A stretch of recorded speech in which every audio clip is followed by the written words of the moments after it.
are in 1 acre? And you tell me in a private chat, please.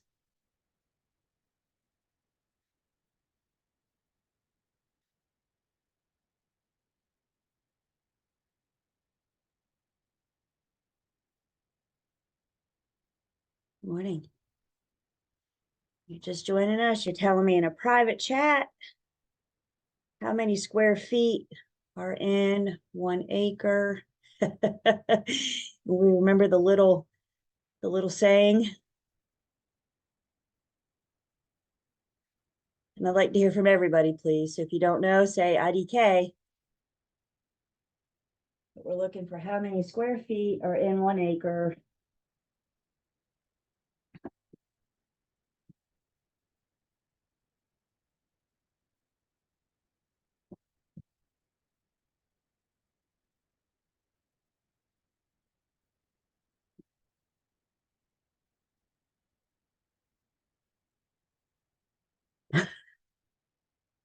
Fun with emojis.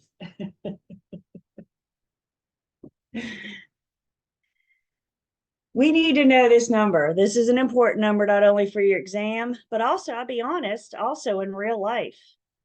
Real life scenarios of when this number is used. So what's the magic number I'm looking for? 43,560. There are 43,560 square feet in every single acre.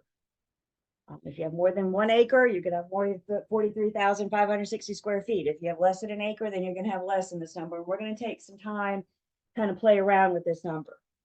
Your exams, my exam and your state exam will not give you this number. So thumbs up, we got to memorize this number. Everybody hear me? They're not going to give them to you on your test.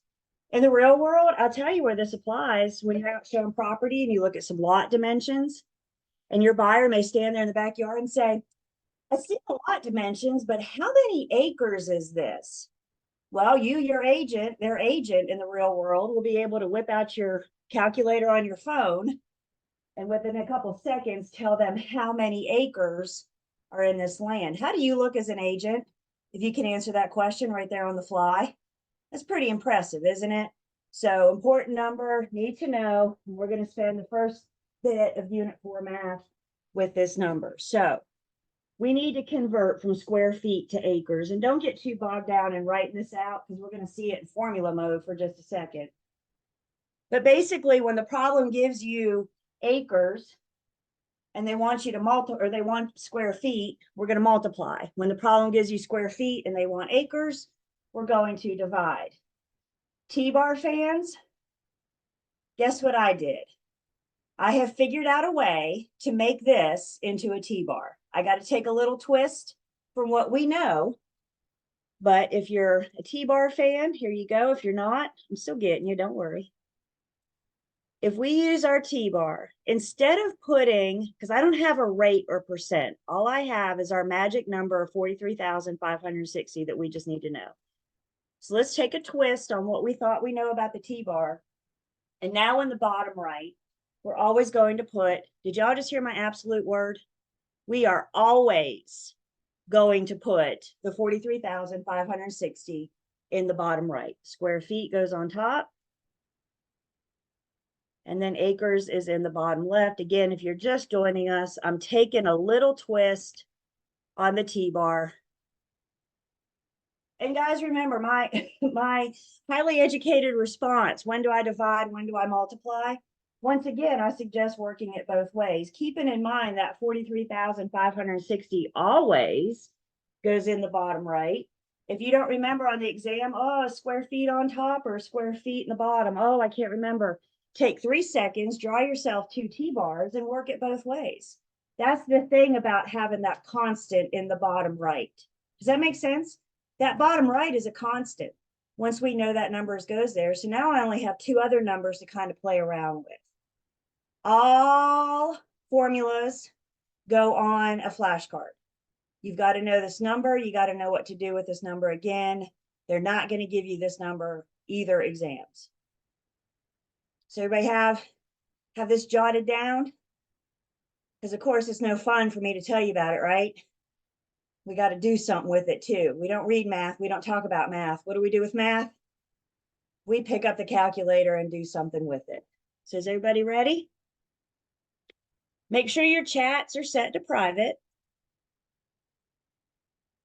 And in a private chat, in whatever method you prefer, T-bar or formula, tell me in a private chat how many acres are in 21,780 square feet. How many acres are in 21,780 square feet?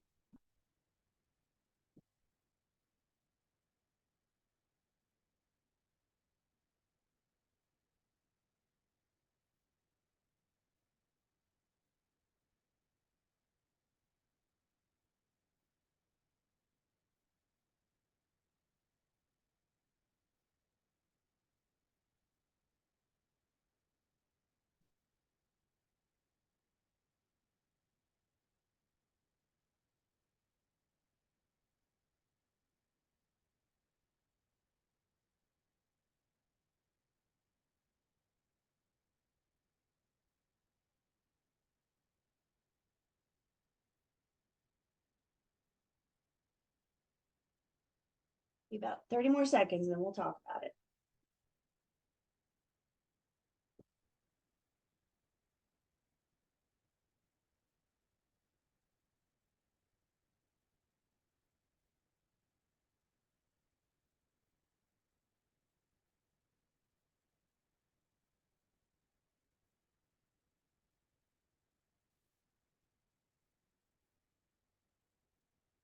One thing I'm going to kind of start encouraging you guys to do when we do the math, well, any of the problems for that matter. Once you read the problem, both of your exams are multiple choice, A, B, C, or D. So you got the answer staring at you. Sometimes when you read the problem, focus on what the problem is asking. You might be able to look at the answer choices and eliminate one before, in this case, before you ever pick up a calculator. So that's good math, right? Math that we can eliminate, math that we can figure out in some cases before we ever pick up a calculator. So we're looking at a number, 21,780. Everybody show me thumbs up for more, thumbs down for less. Is 21,780 square feet more than or less than our magic number of 43,560? 21,780 is less than. Everybody with me? So before picking up a calculator, again, thumbs up for more than, thumbs down for less than. Is 21,780 more than or less than 1 acre? It's going to be less than. Why? Because every single acre has 43,560. Everybody with me? So if you have an answer choice that is 1 acre or more, can't you automatically eliminate that before you ever pick up a calculator? And that's what I mean by sometimes looking at those answer choices. You know, when you look at 4 multiple choice, even if you guess, you got a 25% chance of getting it right. If you can eliminate 1, you've upped your chances to 33 1/3. If you can eliminate 2, you've upped your chances to 50%. Everybody with me? Y'all want to go to Vegas on 25% odds or 50% odds? 50 for sure, right? And that's what we want. We want your odds to be good. So eliminate any questions that you can. So how many acres are in 21,780 square feet? So we're going to divide. We're going to take 21,780 square feet and divide it by that magic number that you have to know. If you're doing this in a T-bar, oops, get the right numbers, 21,780. We're solving for acres and the number on the bottom right, that constant number, 43,560.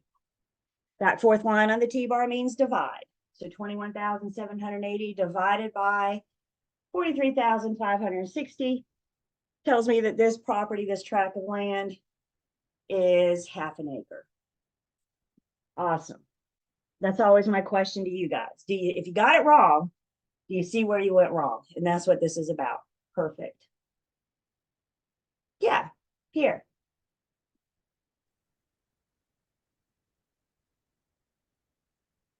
I see your mouth move, but I don't hear you.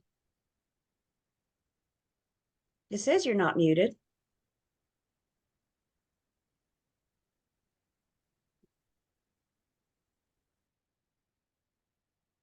Now you're muted.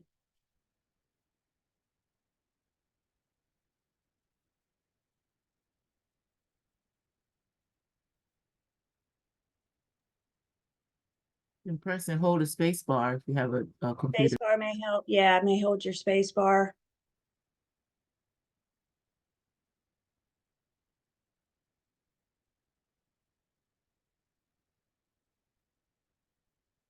Let's see. Original T-bar again. So square feet's on top. Acres. And then that magic number, 560, and we are recording as well. You may need to go back through the math, and that's fine. That's why we're recording. You may need to go back at your own pace. Okay? All right, everybody's chat still set to private? In a private chat, how many square feet are in 4 acres?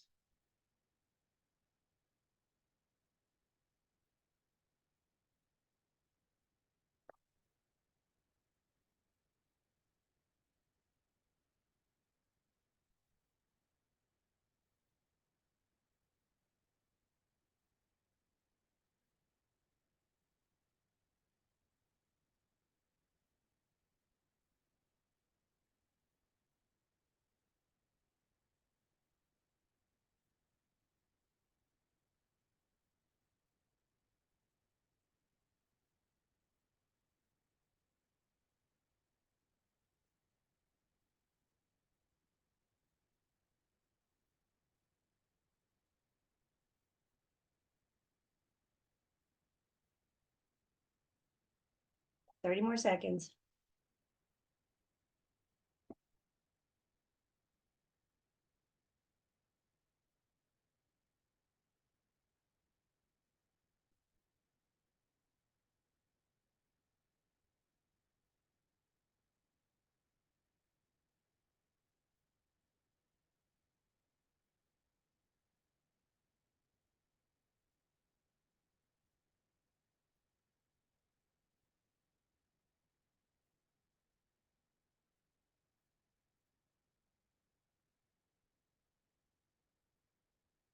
So now I want an answer.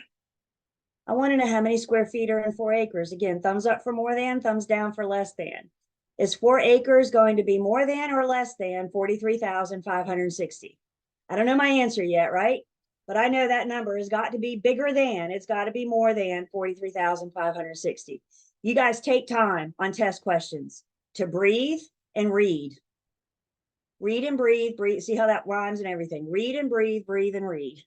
So how many square feet are in 4 acres? Well, last time we divided, what's the opposite of divide? Let's try multiplying now. So you have 4 acres times that magic number of 43,560. And that gives us how many square feet? 174,240 T-bar fans. Square feet goes on top. Acres is my unknown.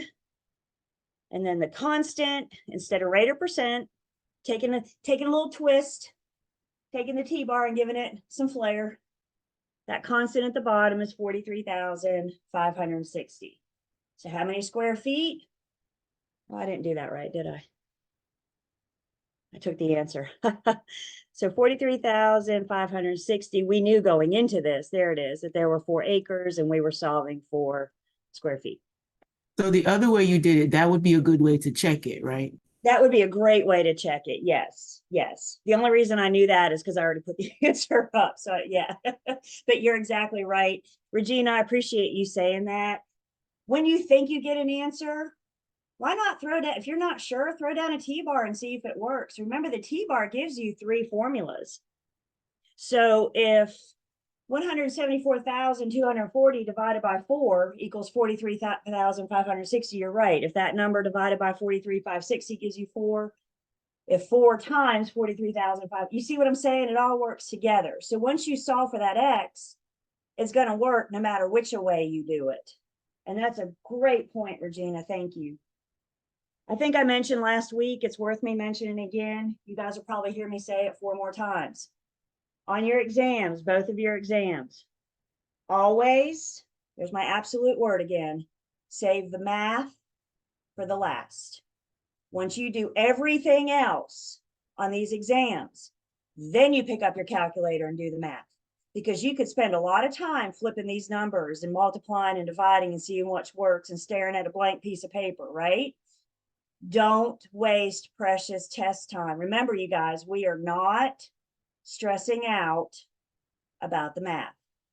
We're going to save the math for the very end. How long is the final exam? We're a little ahead of ourselves, but my exam, as per our schedule, is 4 hours. And my exam is 112 questions. Back to area math. Questions on this, 43,560. Know it. We need to know that number. Who's already got it on a flashcard? Awesome. I'll have you dreaming about this number before. I'm going to have you dreaming about pre-licensing before it's over.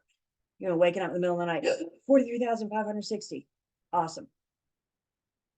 My exam is online. You guys, please look at the schedule. All this is day one stuff. Guys, I can't keep going back. We covered day one stuff, and I will talk about your exam on the very last day as well, but we got a whole bunch in between. Is everybody hearing me? And then remember, I'm available outside of class. So if you want to talk about your exam outside of class, just reach out to me. I'm available. All right, so flipping back and forth from square feet to acres. It's awfully easy to give you square feet and ask you how many acres. That's too easy, isn't it?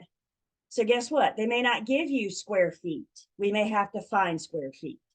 So how do we find square feet? Well, we got to talk about some shapes. In our world, the good news is we're only dealing with 3 shapes: squares, rectangles, and triangles. We'll talk about triangles in just a second. But whenever we're measuring a square or rectangle, keep in mind, this could be a tract of land, this could be a kitchen. We're trying to get square footage of a house or a tract of land. We're talking about the same thing, and we're going to take the length times the width, and that's going to give us a square foot. In the case of land problems, we first have to find the square foot, and then it's probably going to want to ask you how many acres. So generally speaking, these measurement problems are multi-step problems, which means you may have to do things before you can get to the final answer. So step 1 is going to be to find the square foot. I need to talk to you guys, different verbiage may be used depending on what you're measuring. If you're measuring a kitchen, for example, it might give you the length of the kitchen and the width of the kitchen, and then ask you what the square feet is. It may give you that same verbiage for land, but it also may give you verbiage of front foot and depth. And that too also equals square footage, also known as area. I'm saying the same thing. I'm just using different verbiage. Square foot is area, front foot is length, depth is width. If you're standing on a tract of land, here's your land, here's the road,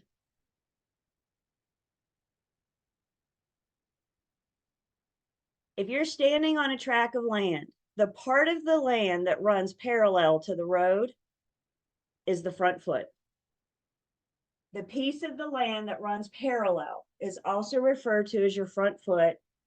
Front foot and length are the first dimensions given, and we'll look at some examples in just a second. So the part that runs parallel is your front foot, also known as your length. If you stand with your back to the road and you look back, that's your depth or your width. So how do we measure this tract of land? The front foot times the depth. How deep does it go? How far back does it go? The good thing about lot dimensions, when they give you, and again, pre-licensing world and real world, I'm blending them together, but this is very real world stuff. When they give you lot dimensions, they're going to look something like this. This tract of land is 200 I'm sorry, this tract of land is 150 by 200. Aren't you looking at your formula when you're looking at the lot dimensions? And what does that sign and the symbol in the middle tell me to do? I take my front foot of 150, I multiply it by 200. Why don't you guys tell me in a private chat what is the square foot or area of this tract of land? And for my visual people, you may even want to say the front foot is 150, the depth is 200. So when they give you lot dimensions, the formula is built into the lot dimensions. Isn't that handy? I like it.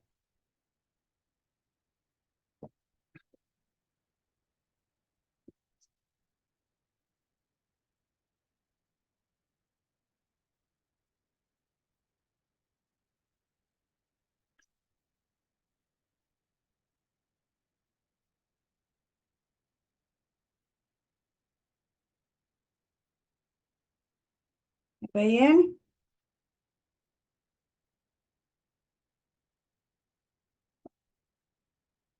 So when you take the front foot of 150 times the depth of 200, we multiply length times width. I get 300,000 square feet or area. Again, please be familiar with all the verbiage. Problems can ask you any which way. Foot is the same thing as length.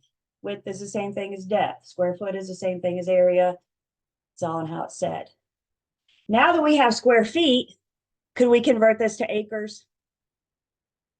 Yeah. Is this going to be more than or less than 1 acre? This is going to be less than. Multi-step problems. T-bar fans. I think the formula length times width works really well until they give you square foot and ask you for the width. So again, with a quick modification of the T-bar, if you see this better, please use it. We can use our length in the bottom left, our width in the bottom right, and square feet on top. So again, if the problem tells you that it's 30,000 square feet, they tell you the width is 200, they may ask you what the length is, in which case the T-bar tells me I need to divide. Length times width equals square feet. You guys ready for a blast from your past? Who remembers pre-algebra? Oh, right, I know. All we're saying is A times B equals C. That's all this is. A times B equals C. That's all the T-bar is. If that's how your brain sees it, A times B equals C. Length times width equals square foot. We can have a shape in just a minute we're going to look at. That's not a square or a rectangle or a triangle. We're going to talk about triangle next. And again, so it goes in the real world. Most houses are not perfect squares or rectangles, right? Most tracts of lands aren't perfect squares or rectangles. So in a minute, we're going to take our odd shape and break it up into what we can measure. What can we measure? Squares, rectangles, and in just a second, triangles. So we have to chop things up. Y'all look at your house right now. Are your rooms perfectly square? Is your house perfectly square? Most homes have dents and dimensions and things that jut in and out, right? By the way, we're going to talk all about measuring, what you need to know to measure a house, the rules with that. All comes in Unit 8. So right now we're just going over the math. We'll come over to what we really need to know in Unit 8. All right, so we talked about square and rectangle. Our third shape is a triangle. And before I put the formula up, I just want to see if we see something. Can we all agree, we're not going to get into semantics. Can we all agree, shake your head yes or no, that a triangle is half a square? If I were to take a square and chop that thing in half, does everybody see a triangle? Again, a right triangle. I'm not getting into obtuse triangles and all that other stuff. So if we can all see that, then we can see the formula for the triangle, which is length times width, chop it in half.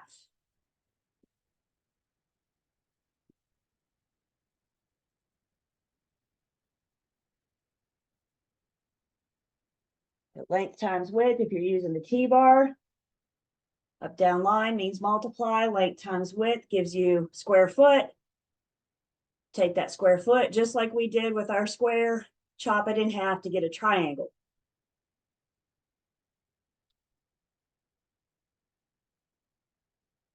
We'll revisit the triangle when we look at our odd shape in just a second. Questions specifically on length and width. More on triangle in just a second.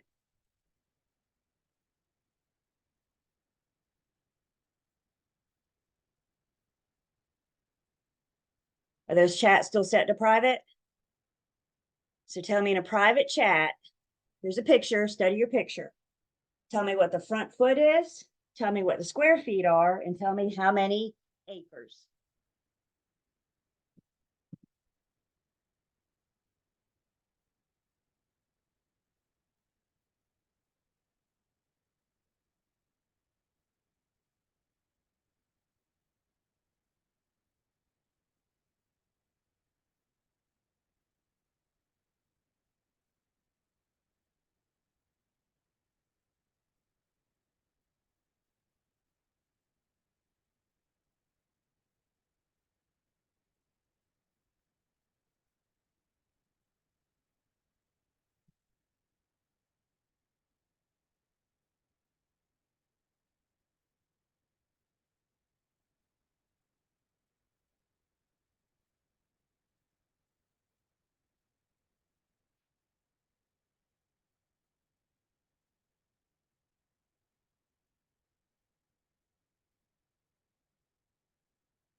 About 30 more seconds. We'll talk about all this.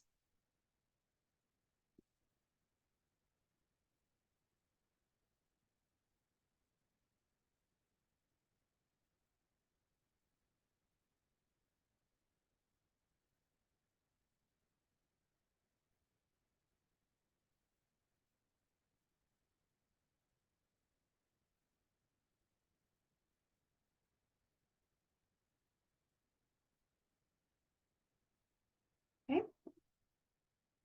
So the first thing this question wants to know is, what is the front foot? The front foot is the piece of the land, the piece of the property that runs parallel to the road.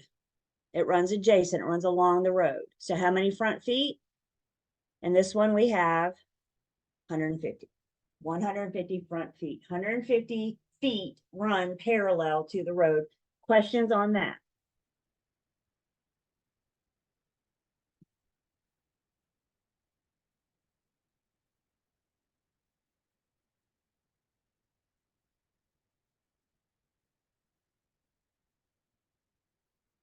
Second one wants to know, well, how many square feet? Square feet? How many square feet is this tract of land? We're going to see it in formula version in just a second, but until then, let's give it every way we can. If I were to take the length of 150 times the width or the depth, the width or the depth is the part of land that runs. If you stand with your back right here, you're standing here and you put your back to the road, you're looking at the depth. We're asking how deep is it? How far back does it go? So length times width. Back fourth line again, we'll see formula in just a second. Back fourth line means multiply.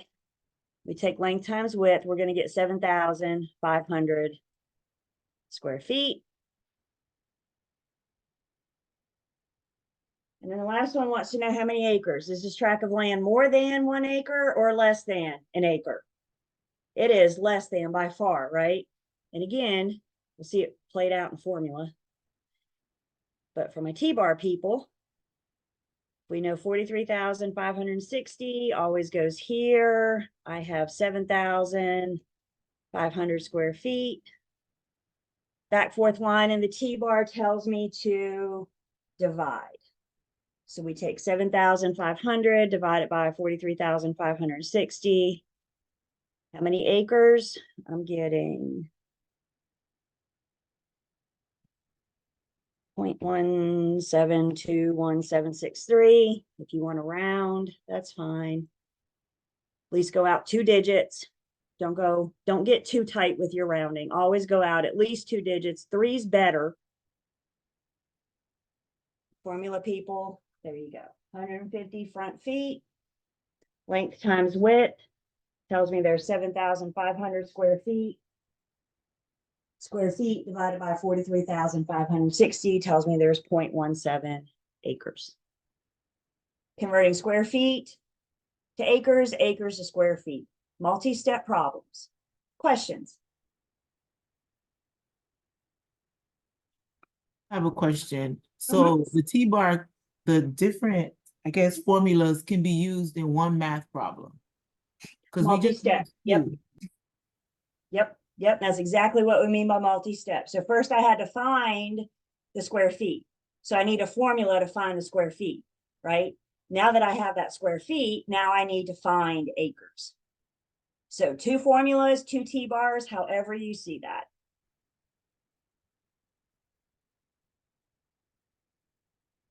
Other questions?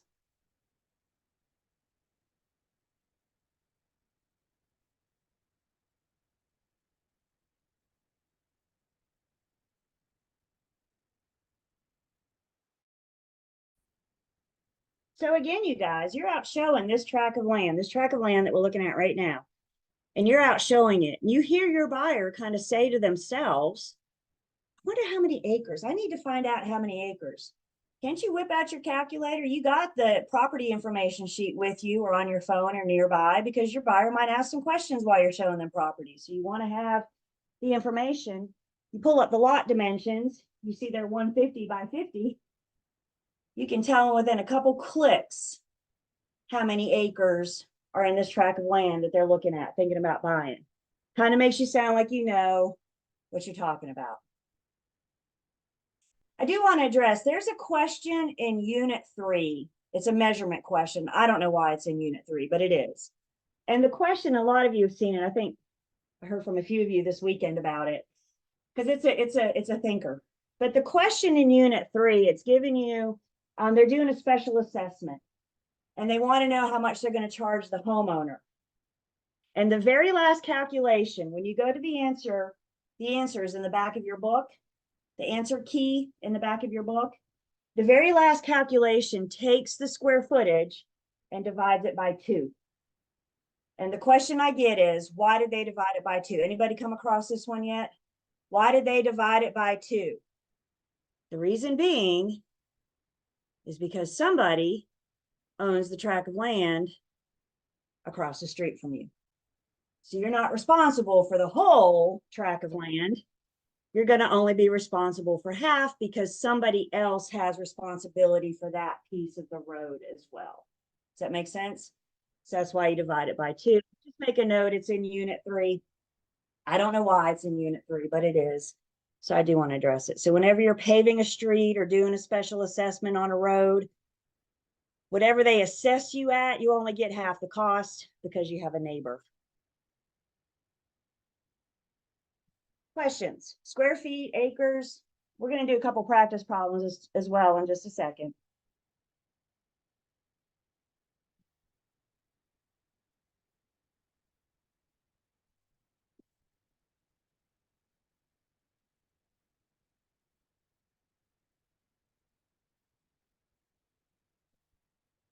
Another shape or another calculation you may be asked to calculate is the calculation for square yard.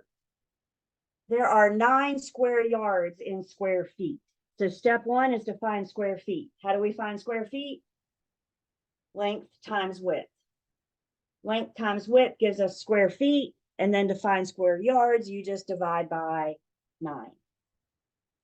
These calculations are used to measure like flooring, for example. So if you're getting new carpet or tile or laminate or hardwoods, and they want to know how much material they need to carpet your room or your house, they're going to speak in dimensions and in verbiage of square yards. So first you find square feet. Once you have square feet, you divide by 9, and that gives you square yards.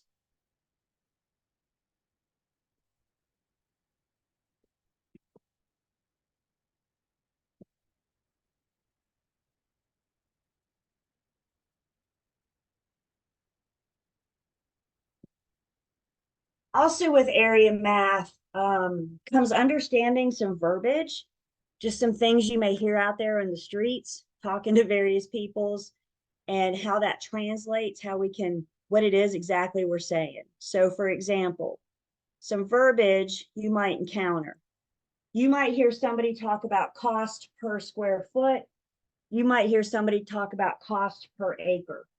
With these, what they're saying is they're figuring out how much does each square foot cost.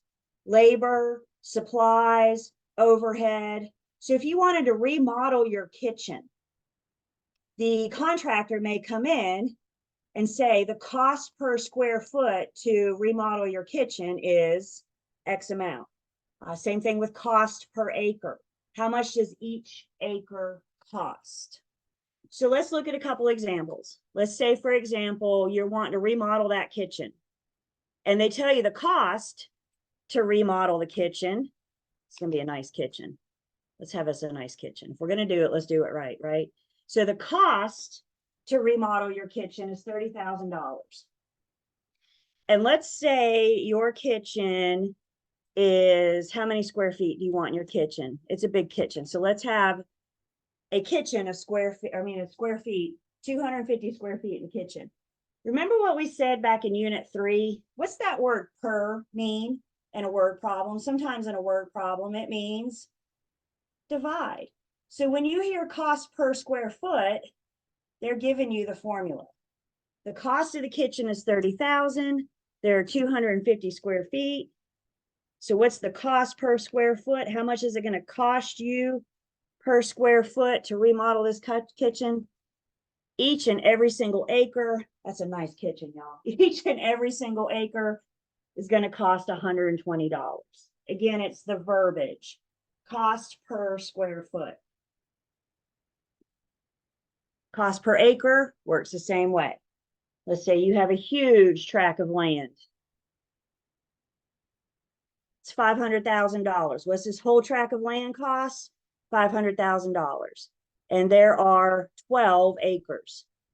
Word per is a fancy word for divide. And your question is, well, I'm thinking about buying this tract of land for $500,000. It's got 12 acres in it. But what I really want to know is how much does each acre cost? So 500,000 divided by 12 gives me 41,000. I'm just going to round there. How much does each acre cost? 41,667.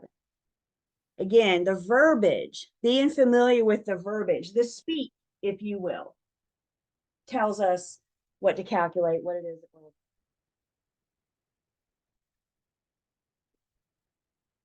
Questions?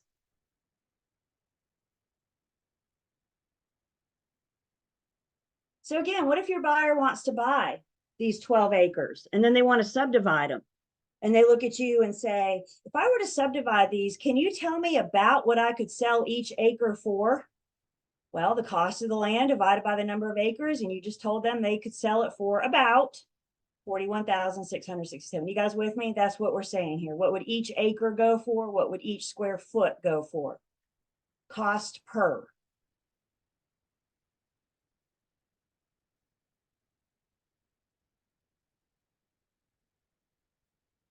If you were doing cost per yard, yes.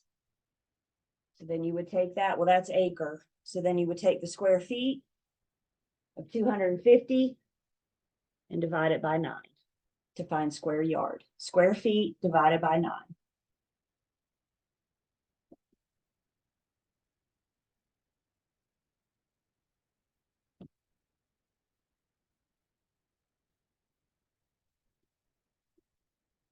Back to shapes, squares, rectangles, and triangles.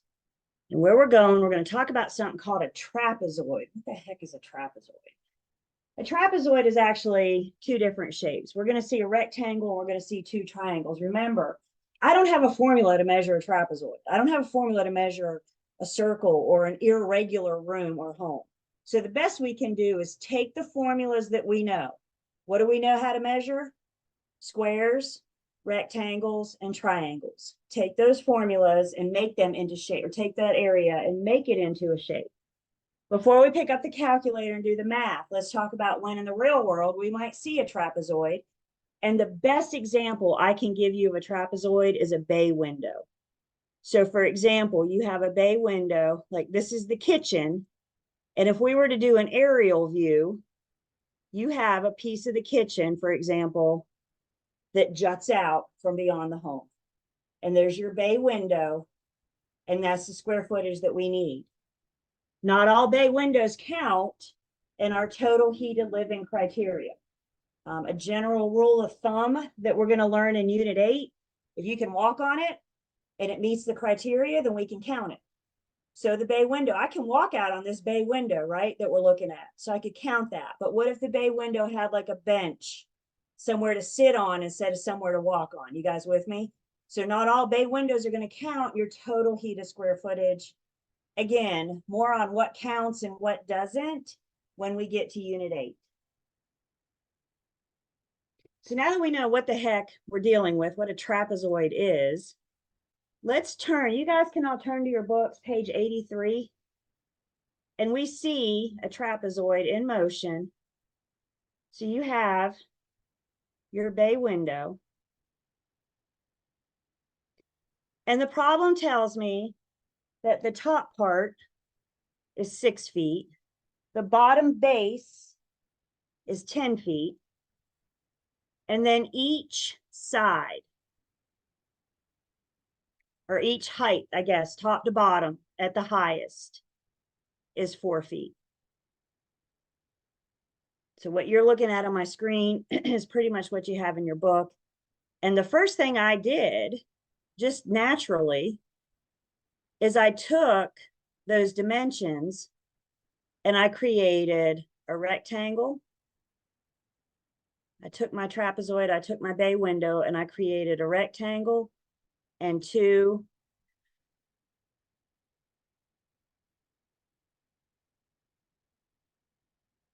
triangles. First off, does everybody see 3 shapes in this trapezoid? I just took that odd looking shape and I gave us 1 rectangle and 2 triangles. Questions so far?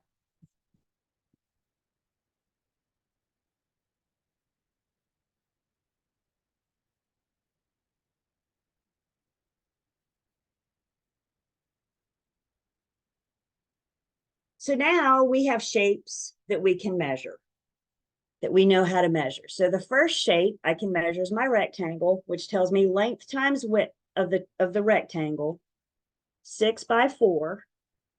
I got my rectangle of 6, length of 6, and I got my height of 4. So length times width tells me that this is 24. This is my rectangle. Questions so far?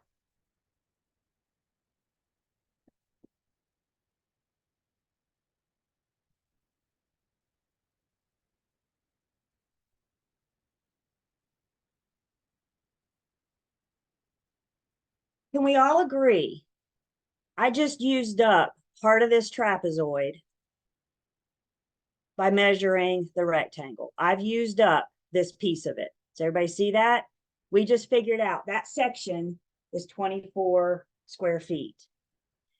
Since I just used my whole bottom base, the entire bottom base is 10. And since I just used up 6 of that, how many do I have left in the bottom base? I have 4, right? And if I want to break that down even further, don't I have 2 on each side? So we used up the rectangle. We used up the 6. We used up the 6. And now what we're left with is 4. I have 2 triangles. I have 2 on each side. So 10 minus 6 gives me 4. Slice that in half for each triangle. I now have a base for each triangle of 2. Again, if we want to check ourselves, I just used up 6 for the rectangle and 2 for each triangle. So what do I have for the entire bottom base? 10. I just chopped it all up into the shapes that we're measuring. Questions on how I got the 2 for each triangle?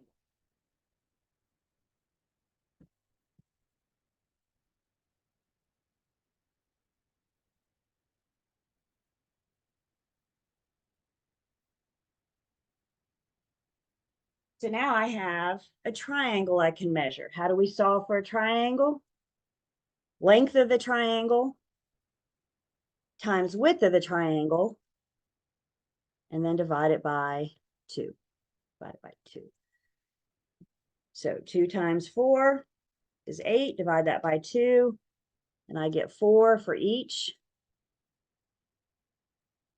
I can put my fingers on the right keys. Triangle. There are 2 triangles. So this one is 4 square feet. This one is 4 square feet. So how big is this trapezoid? How big is this bay window? I got my rectangle plus my 2 triangles. Gives me a square foot of this bay window of 32 square feet. Sometimes we got to take shapes. In the real world, if you measure, you'll have graph paper, you have a calculator. There are programs out there that'll do this for you, but you got to put the numbers in. Again, more on measuring. What you need to know about it comes in Unit 8. So how big is this bay window? My rectangle plus my 2 triangles tells me that this bay window is 32 square feet. Questions?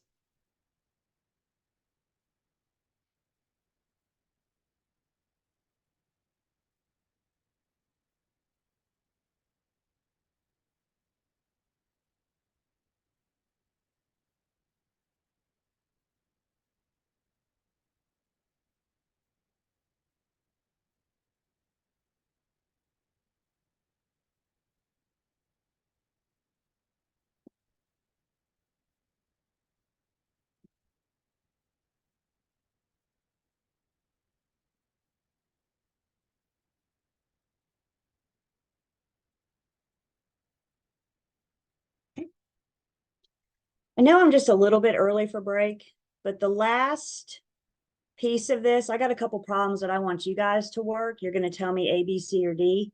But let's take a break before we do that because I don't want to go over our break. Our brain needs a break, doesn't it?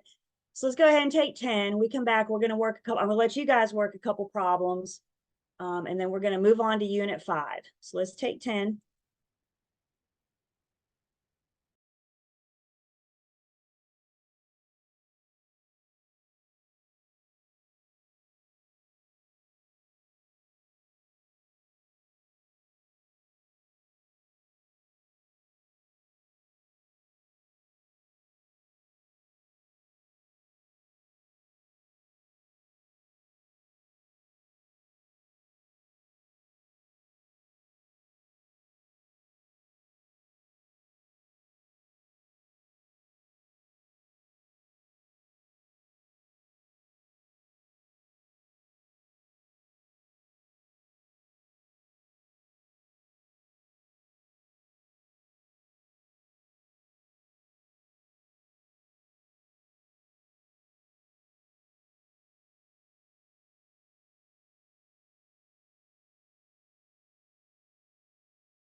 Welcome back.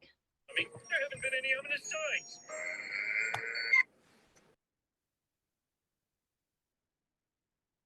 Does the bell help?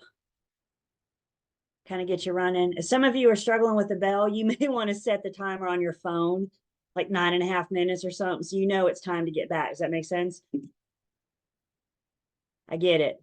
You get busy unloading the dishwasher and folding towels and poking in the fridge to see what was there that you didn't see this morning, right? That's what we do on break, right? So just keep track of your time. All right, so we're back. Let me take attendance. You guys go ahead, make sure your chats are set to private.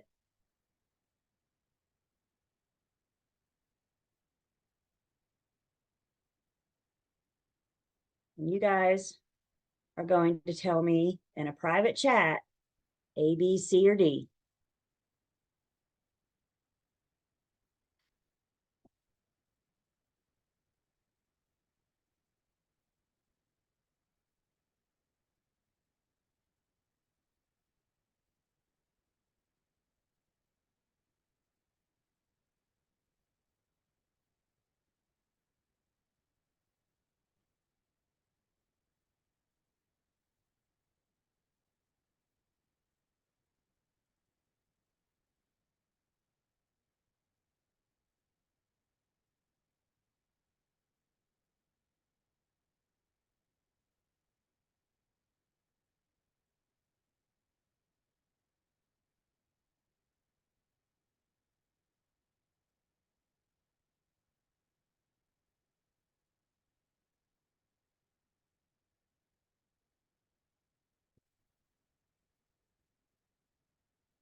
Get that in just a second, Jason.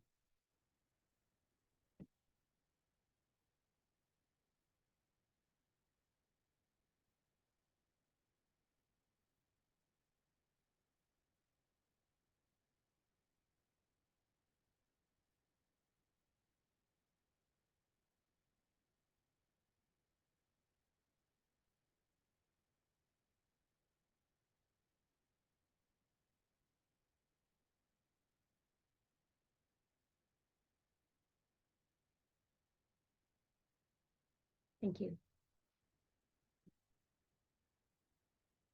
About 30 more seconds and then we'll talk about this one.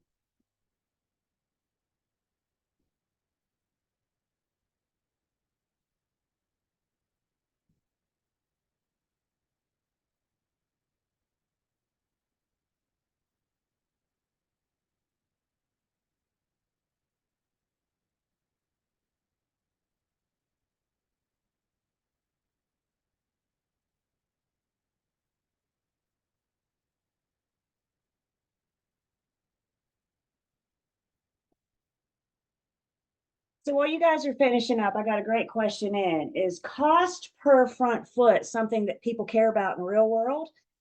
And the answer is absolutely. Think about front foot. This is the most desirable part of the property. I'm sorry, the most desirable part of the property. Where do the majority of homes face? They face the road, right? They're pointed out towards the road. Now, I know you got exceptions. I know we all got exceptions. That's why we're saying typically, and typically speaking, the front foot is the most desirable part of the property. If we go down to the coast, if we go down to the beach, the front foot may not be what faces the road. It might be what runs parallel to the ocean. It is the most desirable part of the property. Now, you don't have to worry about beach problems for your test. So is cost per front foot a thing? Absolutely, absolutely. So we have a math problem. What did you guys do first? Anybody just read it first? Just read, always read first. So this says a lot with a depth of 80 feet and an area of 4,800 square feet was sold for $350 per front foot. What was the total sales price? Whenever we're doing area and measurement problems, may I recommend you take a few seconds and draw it out. Let's see what it is this problem is saying to us. So here's my tract of land. Here's my road.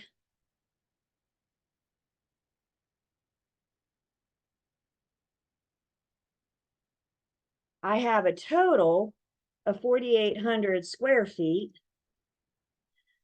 I have a depth or a width of 80. Do I know my length or my front foot? Not yet.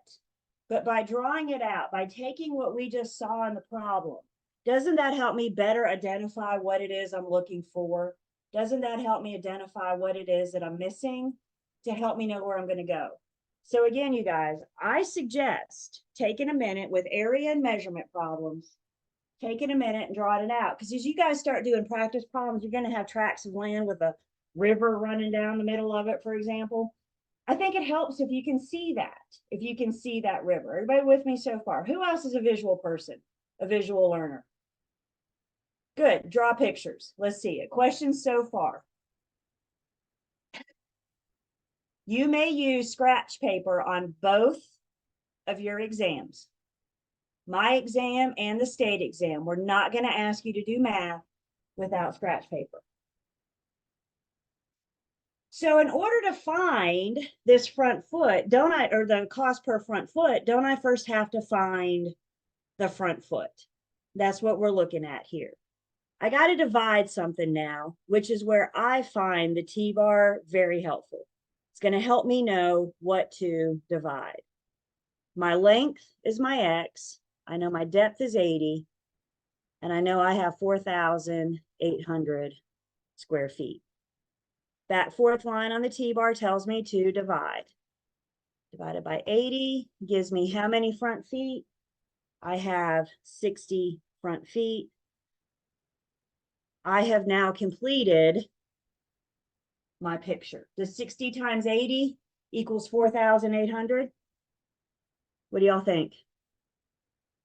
Yeah, so we got our picture. Now it tells us it's $350 per front foot, which what it's saying is it's kind of working backwards from the examples that we just saw. Every single front foot costs how much? $350. Every single front foot, the problem tells me, costs $350. I now know there are 60 of them. So what is the cost? $21,000 or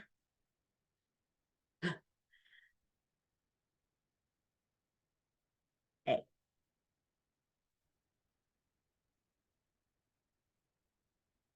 So first we had to find the front feet. The picture helped me identify that. Once I found the front feet, the problem told me how many each front foot costs, told me how much each one costs. Again, we're kind of working backwards from the problem we just did. Cost per square front feet, $21,000 per 350 gives me 60 square feet. Total sales price, if that's what the sales price was based off of. A lot of times you can, some people, builders particularly, vacant land, it might be based off of the front foot. So could this be total sales price? Always do what the problem tells you. I don't have another way to know other factors going into the sales price.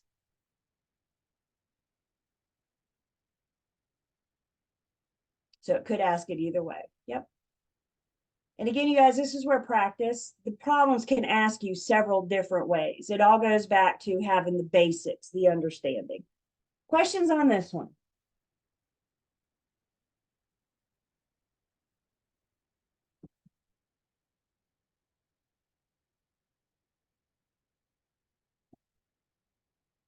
And in this case, we're still using the word per, but do we know the cost yet? So I can't say, I don't have anything to divide it by. That's what we're looking for, is the cost.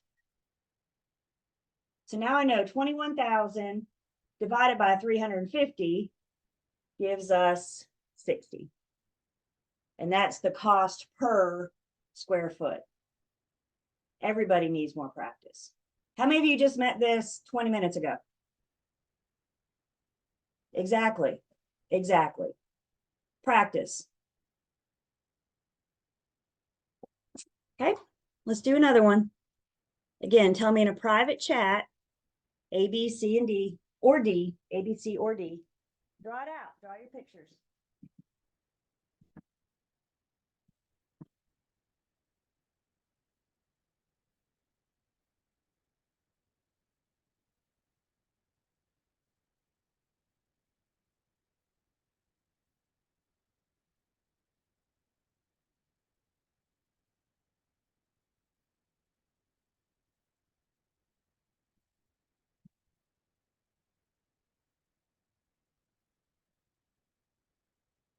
You're good. Thank you.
About 30 more seconds and we'll talk about it.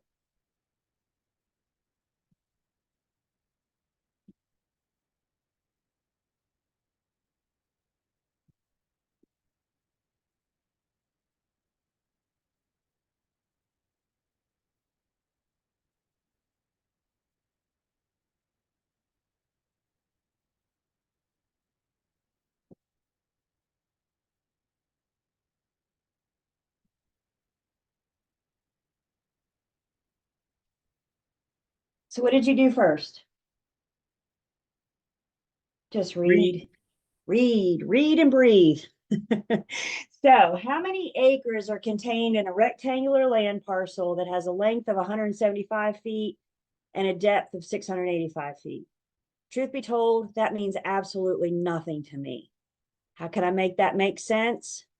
I'm looking at a tract of land that has length or front foot of 175 feet. It has a depth of, 685. I just took what we knew and I put it in a visual. I gave myself an image. Now, the problem is eventually asking me for acres, which is going to be identifying my X helps me identify where I want to end. What is my end result? What is the problem asking me for? There are two pieces I need to find acres. I need square feet and I need that magic number. Everybody say it with me. 43,560. Do I know or do I know square feet? Not yet. Can I get square feet from the problem? Yes. How do we find square feet? We take length times width, or front feet times depth. 175 times 685 gives me 119,875. And that's the number I need for the top. 75. Back fourth line on the T-bar means divide. So 119,000 divided by 43,560 tells me how many acres. There are 2.75 acres, or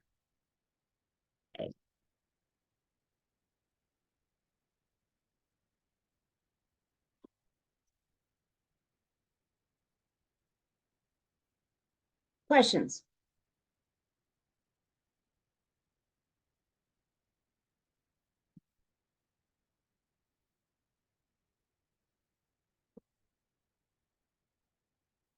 When do you know to keep going? What do you mean? Like, of course, 119.87 is the first answer. Mm-hmm.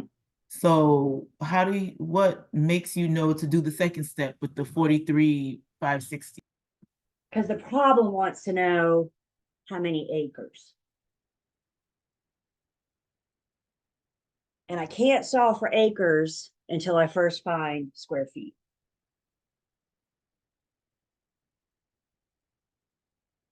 Sometimes with math, it might be helpful for you guys to start with where you want to end.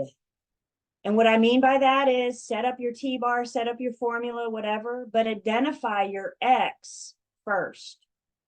Because in this case, once we get to acres, we're done. We know to stop.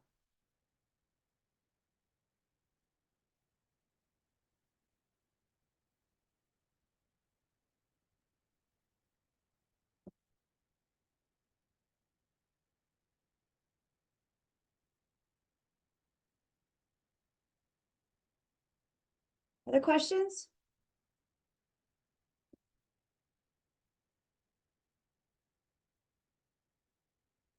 All right. Put your calculators down.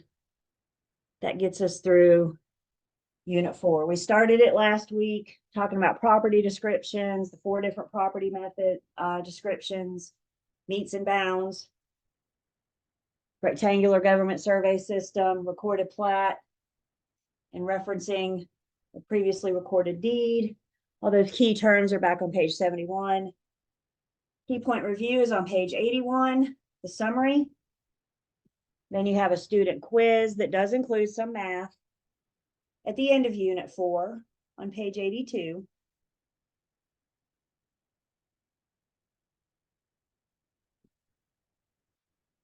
Any unit that we do math has math concepts. So the math concepts for Unit 4 is page 80. Again, you guys, there's more math in Unit 4 than what you need to know. Did everybody just hear me? There is more math in Unit 4 than what you need to know for your exam. So what I say is, as you're working through Unit 4 math, if you get to something we didn't talk about, skip it. The math facts in the back of the book, we talked about this on the first day. If math isn't your thing, you may want to consider a refresher with the math facts. Starting on page 837, it gives us some area math, some measurement math. It gives you an extra trapezoid back there. So you may want to consider that problem in the online learning system. I'm sorry, in the math facts in the back of the book. And then there are also, there's 50 problems in the back of the book. This is the page number for the current book. If you're on an old book, your page numbers are going to be different. What you're looking for is 50 math questions. And these are the numbers that relate to the math that we just did. So this is extra practice on area.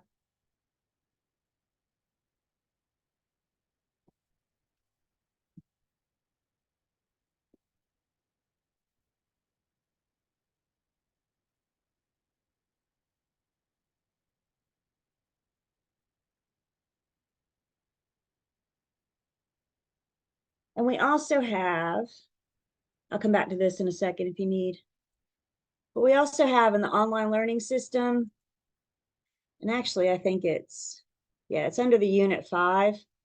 There's some extra math here in the quiz. There might be some, I think there's some here as well, but there's also some more in the unit 5. So as we'll finish up unit 5 today, so you guys can kind of play around with units 4 and 5.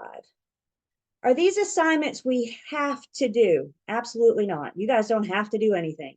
All you have to do is meet the attendance requirements, take the midterm, and pass this test.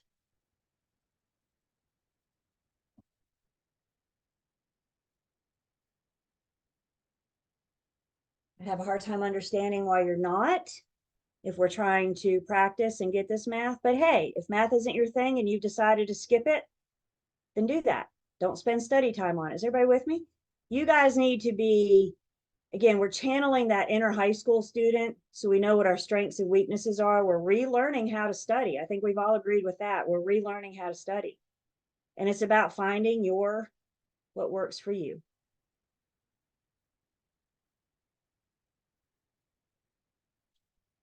Questions? Know those numbers again in case you need them.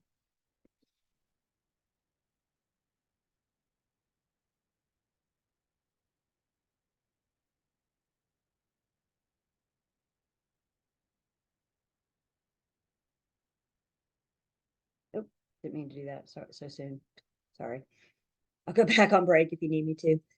So we are, and this is where we ended, so you already have this. Moving on from math, I do have one more very, very basic formula for us at the end of unit 5. Just a very simple formula, so we will see that.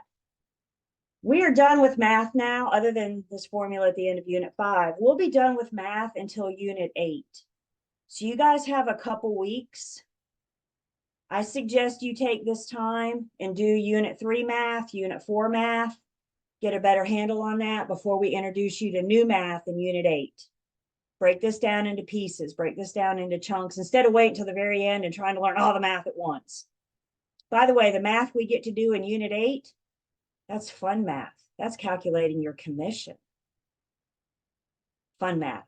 You guys blow my mind. Y'all sit there and say, I'm no good at math, but by golly, when it comes to calculating your commission, when that buyer calls you and says, I'm sitting in front of 123 Main Street, can you show it to me? And you look it up and you see a sales price, you're going to calculate in your head how much you're going to make when you sell that buyer 123 Main Street. So y'all don't tell me you're bad at math. Y'all can do commission math and you should. So we are in the throes of unit 5.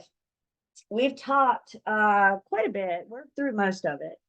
But unit 5 is the transfer of title. I call unit 5 our attorney unit because a lot of this is what does the attorney or the judge need to know? We're just getting a very basic understanding as we're the front line with our buyers and sellers. We're assisting them through the transaction. So the beginning of unit 5, we introduced you to the concepts of the givor and the receivee. So we talked about, for example, the grantor and the grantee, the givor of the deed and the receivee of the deed. And then we talked about several different methods you could transfer property. The first method is voluntarily, and that's done with the deed. And then we did a deep dive into a deed, didn't we? We talked about what are those essential elements of a valid deed. Remind me, who is the one that gets to determine if the deed is valid or not? Who determines the validity of a deed?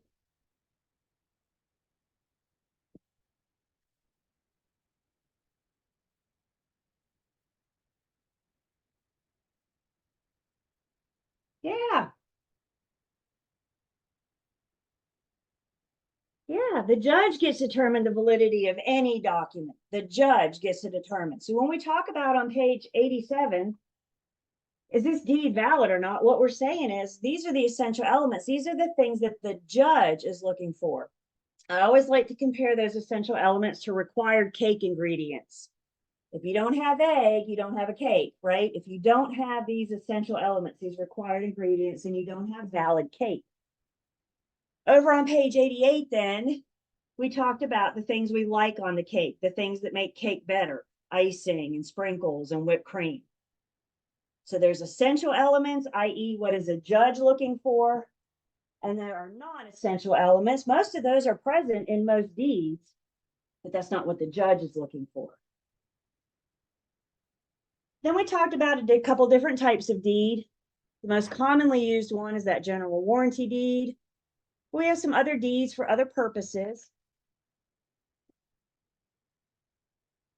Then we talked about how one could lose their property involuntarily. So if the courts take the property, and that's where things like eminent domain in adverse possession comes up. Escheat, when someone passes away with no will, no heirs. And then we talked about having your property transferred intestate, meaning you don't have a will, but you do have heirs.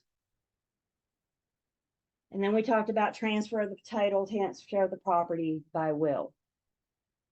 And then we got into the closing attorney's job, the closing attorney's responsibility. Now, as we get going, give me a few more units, and we're going to do the entire contract to closing process. So what happens from the day we go under contract to the day that deed changes hands and everything in between. And what we're looking at with title records, public records, title search, that's the attorney's job. So big responsibility of the attorney. Remember, the buyer hires the attorney. So the attorney's responsibility is to make sure their buyer client gets clear marketable title. The seller has one job in the sale of a home. They have one main job, I should say. Their biggest responsibility is to transfer clear marketable title. If you were buying my house, would you believe me? I say, oh, my title's clear and marketable. Just trust me. How do you feel about that?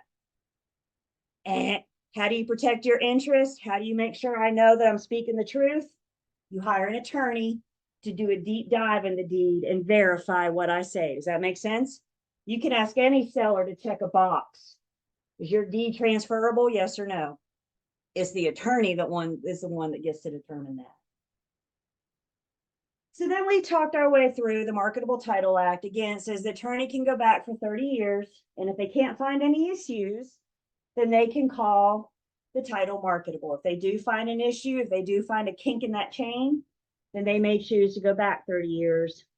But this just put a limit on it in the event, kind of guides the attorney so they know how far back in that chain they need to go.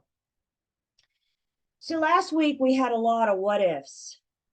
What if there was something that the attorney couldn't find? For example, what if a document previously recorded had been forged? What if somebody else showed up and signed it? That's not going to show up in the public records. All you're going to find is the document. What if, I think another what if that's kind of come up that we haven't specifically addressed yet. Remember our mechanics lien? Remember what we know about the mechanics lien? They have 120 days from when the work ends to file the lien. So let's say the seller does some work on the property before you list it. Let's say through negotiations, buyer and seller agrees to do repairs. The seller hires a mechanic to come in, do work on the property. They say, oh yeah, sure, I'll fix that, no problem. Again, are you going to believe them? Everybody shake your head no. Don't believe people. So the seller agrees to do some electrical work. They hire the electrician comes in and does the work, and the seller never pays. We go to closing, the deed changes hands, the mechanic files the lien on day 118, 120 days. Is that going to show up on the closing attorney's record search? It hadn't been filed yet because they haven't been within their timeline yet. So is that going to show up on the attorney's record search? No, there's no way. It's not out there yet, and it won't be out there until the buyer, today they're the buyer, tomorrow they're the owner, right? So now that they're the owner, they go to sell, and guess what? There's a daggone mechanics lien. It's a specific lien, which means it attaches to the property, the house, now you go to sell, and lo and behold, there's a mechanic's lien from the work that the seller agreed to do when you bought it. Does that seem fair? Everybody shake your head no. That is certainly not fair. So how can we protect the current owner from errors of the past? That is where title insurance kicks in. Anything that comes up with the title that could not have been discovered through the attorney's job of doing the record search is why the owner, why the buyer purchases title insurance. It protects the current owner. Again, today they're the buyer, tomorrow they're the owner. And anything that happened from the day you recorded back, if it couldn't have been discovered through a record search, a survey, remember that encroachment? This is why the new owner, that buyer, has title insurance. Generally speaking, with title insurance, there are two policies. One for the owner, again, the current owner. And if there's a lender involved, the lender will have his policy as well. The current owner, let me say this, the buyer at closing purchases title insurance. It goes into effect when they become the owner, when that deed changes hands. They get to pay for it one time. It's not a policy they have to renew each year. So when you bought your home, you paid for it one time and it covers you. It's going to cover the owner for as long as they own the property. It's going to cover the lender for as long as there's an outstanding loan in the property. Once you pay the lender off, they no longer have an interest, right? But while you owe them money, they do have an interest. And so title insurance will protect their interest as well. The buyer gets to pay for both policies. Isn't that nice? The lender allows them to pay for their policy. Again, you guys, it's a one-time fee. You don't have to renew it, and it covers you forever. If it's a cash buyer, then there's just one policy. Title insurance is only required when a lender's involved. If it's a cash buyer, it's highly recommended. Question comes in, is title insurance needed for new construction? Absolutely, because we're not insuring the property. We're insuring the title. Even if you're buying dirt, you're still buying title. You with me? So all conveyance, again, if a lender's involved, it's required, period, end of story. If it's a cash buyer, title insurance is highly recommended.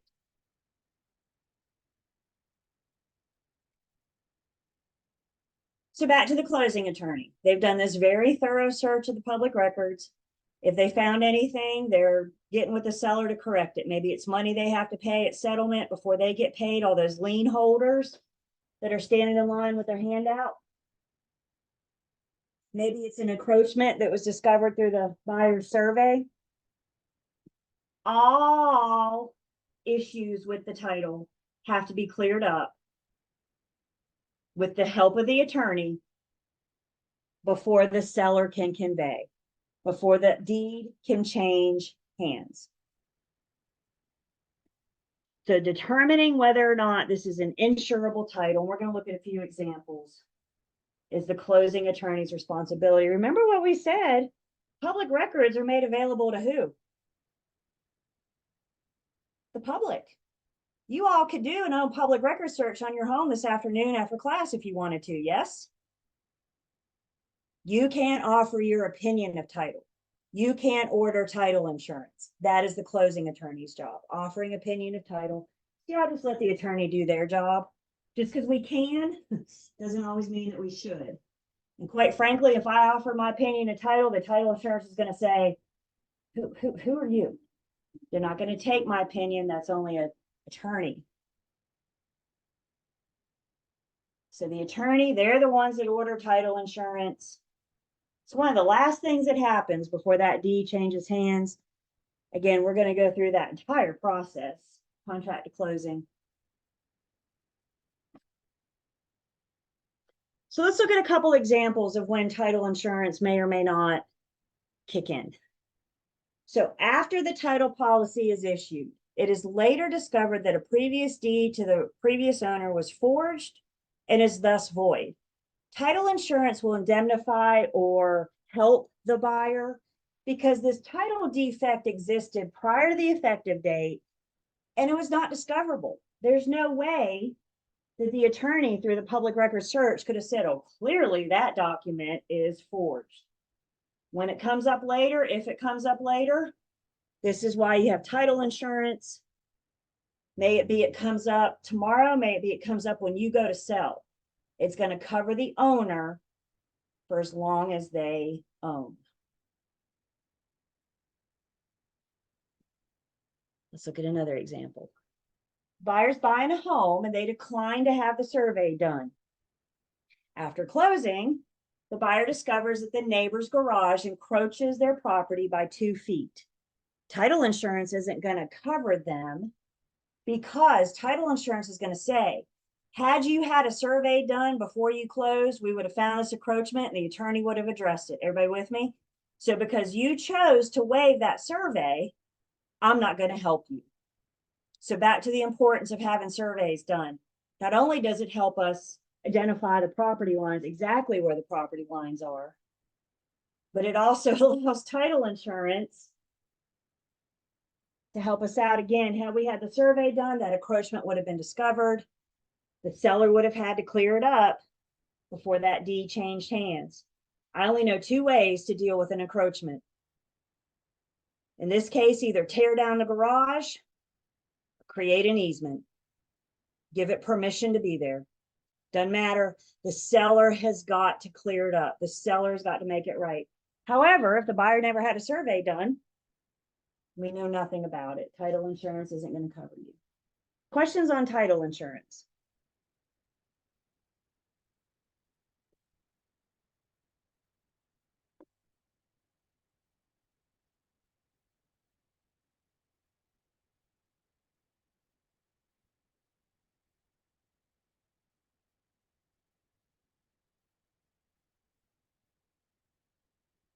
So let's talk a little bit more about this title recordation. The whole idea of recording is to place the documents in public records. You're letting the world know, for example, I am the legal owner, the rightful owner of this property. How do we all know that? Because my deed's on record. It's on public records, and I'm letting the entire world know.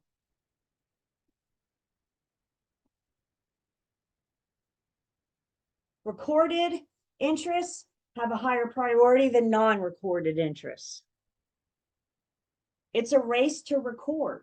Remember all of our lien holders, all those people you owe money to? Recording those liens, all liens are recorded in the order in which, all liens are paid in the order in which they're recorded, except for the mechanic's lien that's paid in the order in which the work began. Recording tells all those lien holders where their place in line is. The first one to record is the first one to get paid when you go to sell. So again, back to the closing attorney. Can we all agree when you buy a house, you deserve to start with a clean slate, right? All those blemishes you're going to put on the title, that should be all something you do. You shouldn't have to deal with somebody else's blemishes, with somebody else's liens or somebody else's issues. So, as we said, the closing attorney is doing this thorough search. When they find anything, they're going to get it cleared up. They're going to get it corrected. And one thing most attorneys will have to deal with is recording the payoff of the seller's debt. So it's not just enough for the seller to pay it off. The attorney needs to record that payoff. And they're going to record that payoff before they record the buyer's new deed. So if anybody went back and searched this, they would find seller had a bunch of liens, seller paid them off, and then that deed changes hands. The recordation kind of tells the story, the history of the title. So the mechanic's lien or any lien will be public record? Absolutely. All liens are recorded.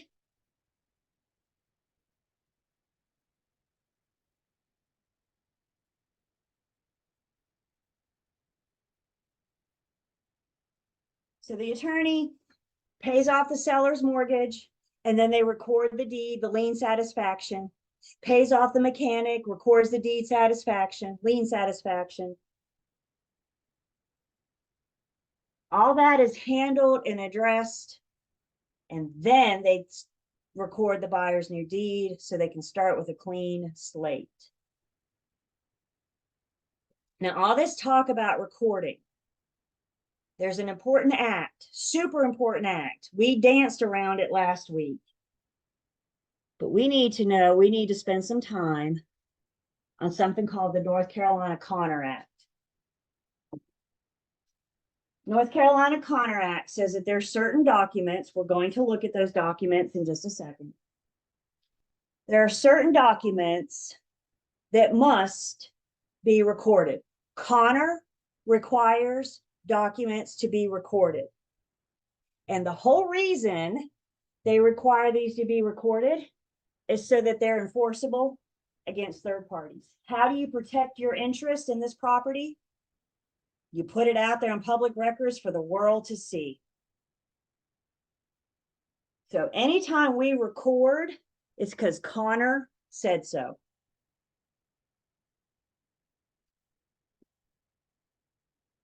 Liens are recorded. That protects the creditor's interest, the person that you owe money to. Connor doesn't care about them. They are recorded, though. The creditor is going to do that to protect their interest. But specifically, on page 101, it gives us a list. Connor gives us a list of the documents that they require to be recorded. So the deed, Connor says we have to record it. Deed of trust, North Carolina, we're fancy in North Carolina. The deed of trust is just the mortgage. Leases for more than 3 years from the onset need to be recorded. Could you record a lease for a year? Sure. Your test isn't going to ask you what you're going to do. Your test is going to ask you what Connor requires. You can record anything. Your test is going to ask you what Connor. Question comes in, even commercial? Yes. All leases for more than 3 years, Connor says they must be recorded. Easements have to be recorded, restrictive covenants, talking about those in Unit 6. Installment land contract and options are just different methods for conveying. We're going to talk about those in Unit 10. So we're going to talk about what an installment land contract is. We're going to talk about what an option is.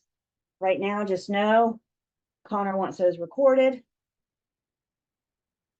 And then an assignment. Assignments, Connor says, needs to be recorded. If you're assigning your interest, I always remember an assignment. If you're assigning, it's like you're transferring your rights and responsibilities to somebody else.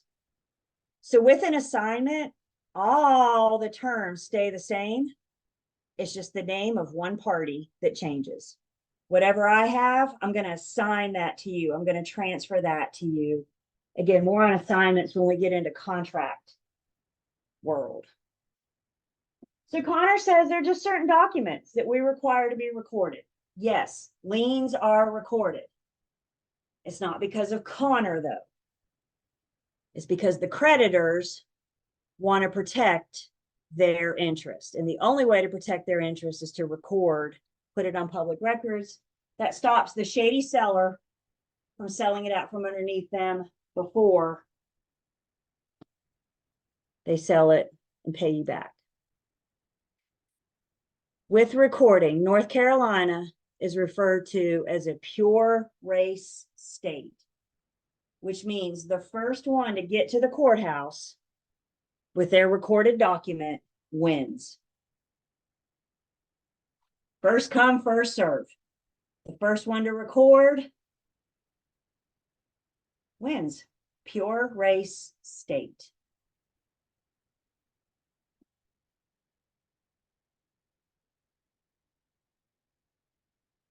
We do have installment land contracts. We don't do much in North Carolina, but they are out there, which is why we'll talk about them.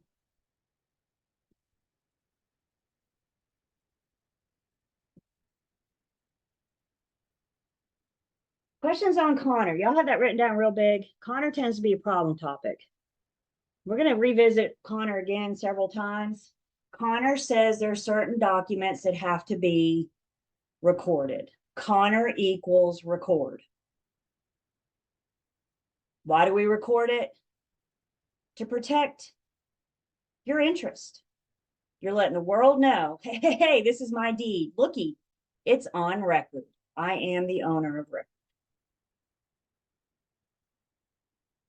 Other states may or may not use Connor. I don't know specifically which ones do or don't. But the ones that don't use Connor, other states may use something called a TORNS system. This is just a land registration. So you register your land. It shows you're the owner of record. And I don't know where you register your land, but you have to register it somewhere. It shows that you're the owner of record. And again, we don't do this in North Carolina because we use the Connor Act. Questions? Let's see. Do liens stay forever in the public record until paid off? Yes. Yep, they won't go away until they're paid in full, and then you file that lien of satisfaction. I'm sorry, the deed of satisfaction. Deed of satisfaction that shows that it's been paid off. Can we all agree it's one thing to pay it off, but it's another thing to clear that lien on public records. And that's what that deed satisfaction proves, that it was paid off. Other questions?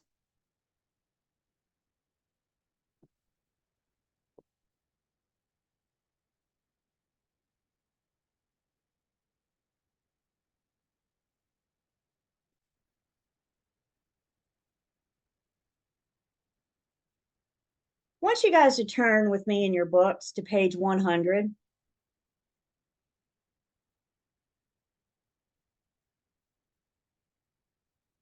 And on page 100, there are two in practices. The first in practice is an excerpt right from our standard offer to purchase and contract. Seller shall execute and deliver a general warranty deed. Does everybody say that? See that? Page 100, first in practice. Why don't you guys take just a few minutes and read that straight from the offer to purchase and contract that you will use on an everyday basis. Just take a second and read that.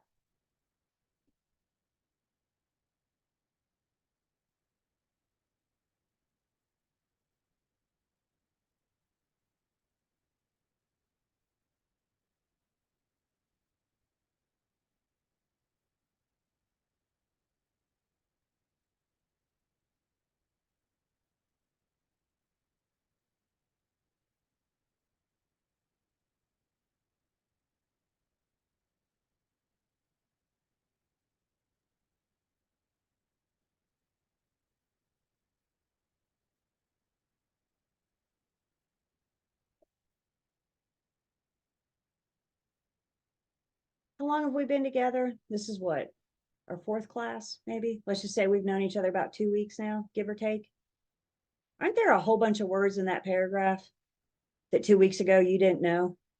General warranty deed, recordable form, fee simple marketable insurable title, without exception to mechanics liens, free of other liens, encumbrances, except ad valorem taxes, easements, covenants. There's a whole bunch of words in there you didn't know 2 weeks ago, right?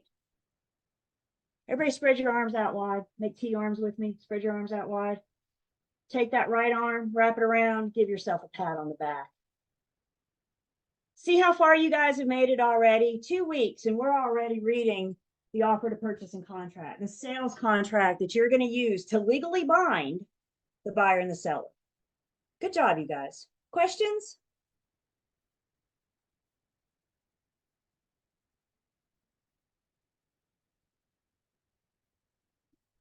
Okay, let's take a break. When we come back, we're gonna wrap up Unit 5 and then on to 6.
Welcome back.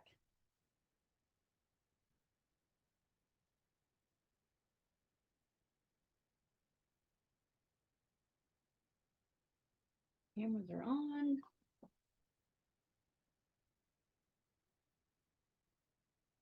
I'm going to take attendance.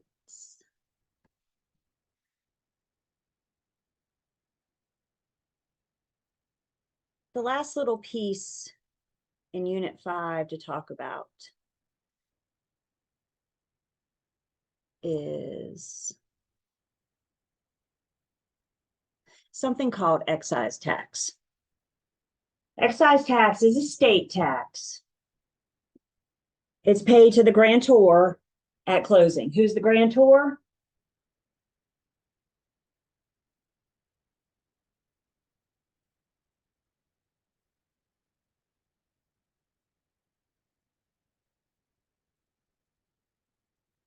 Yep, seeing it in chat.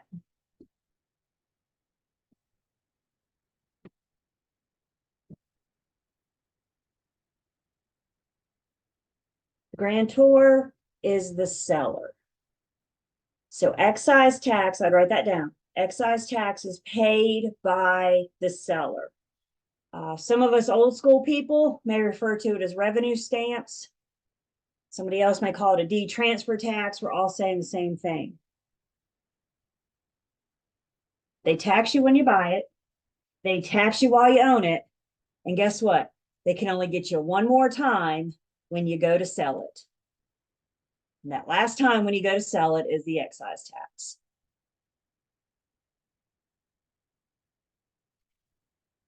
Excise tax is always calculated from the full purchase price. Excise tax is 5/100ths of the purchase price. So in other words, to calculate excise tax, we're going to take the purchase price, whatever the agreed upon sales price is, and then you divide by 500. It's 5/100ths of the purchase price. Here's the key. Here's the trick to excise tax.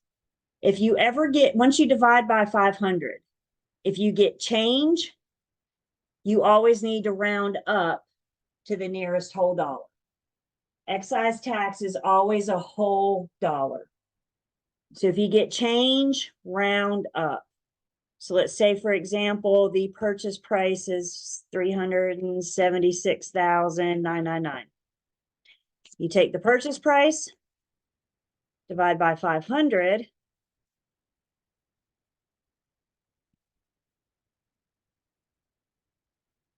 and I get $753,998. Always round up. I should put that there. So in this case, the seller will have a debit at settlement. They will have a charge at settlement for $754. Even if we calculated this and I got 753.01, take everything you thought you knew about rounding and throw it up the window. Whenever you have change, you always round up to the nearest whole dollar.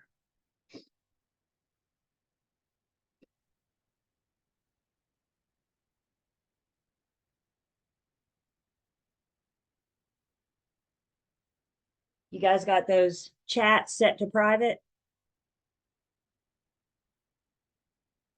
Set your chat to private. Tell me in a private chat, A, B, C, or D.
So we got our excise tax, I'm sorry, our sales price, I got ahead of myself. Sales price is 249,750. Excise tax is 5/100ths of the sales price. What that means mathematically is we divide. So 249,750 divided by 500 gives me 499.50. And then you always round up.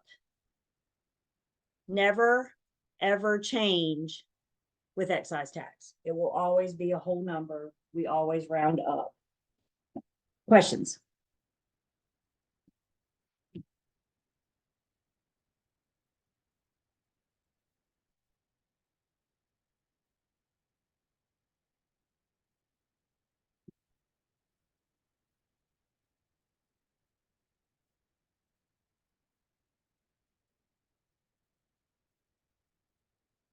Time for a new calculator. Plenty of time to go calculator shopping.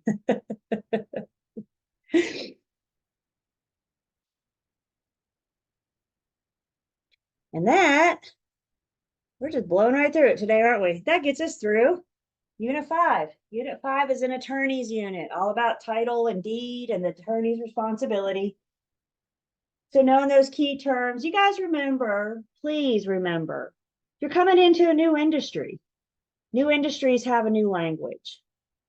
If you come across a word you don't know, look it up. May it be in the key terms, may it be in the book. You guys got a glossary? Y'all have a phenomenal tool at your disposal, don't you? Google is not that far away. Look it up. Key point review is on page 103. And then your student quiz is on page 106. They even give you some excise tax math in the student quiz. And then the calculation of the excise tax, that's the math concepts on page 102. Again, no more math until Unit 8. We're like a couple weeks away from Unit 8 math. So use this time, use your study time to get a handle on Unit 3 math, Unit 4 math, look at excise tax. This will come back up in Unit 21. Unit 21, we get to go to closing. We get to figure out how much does the buyer have to bring and how much is the seller hopefully going to get. Questions on Unit 5?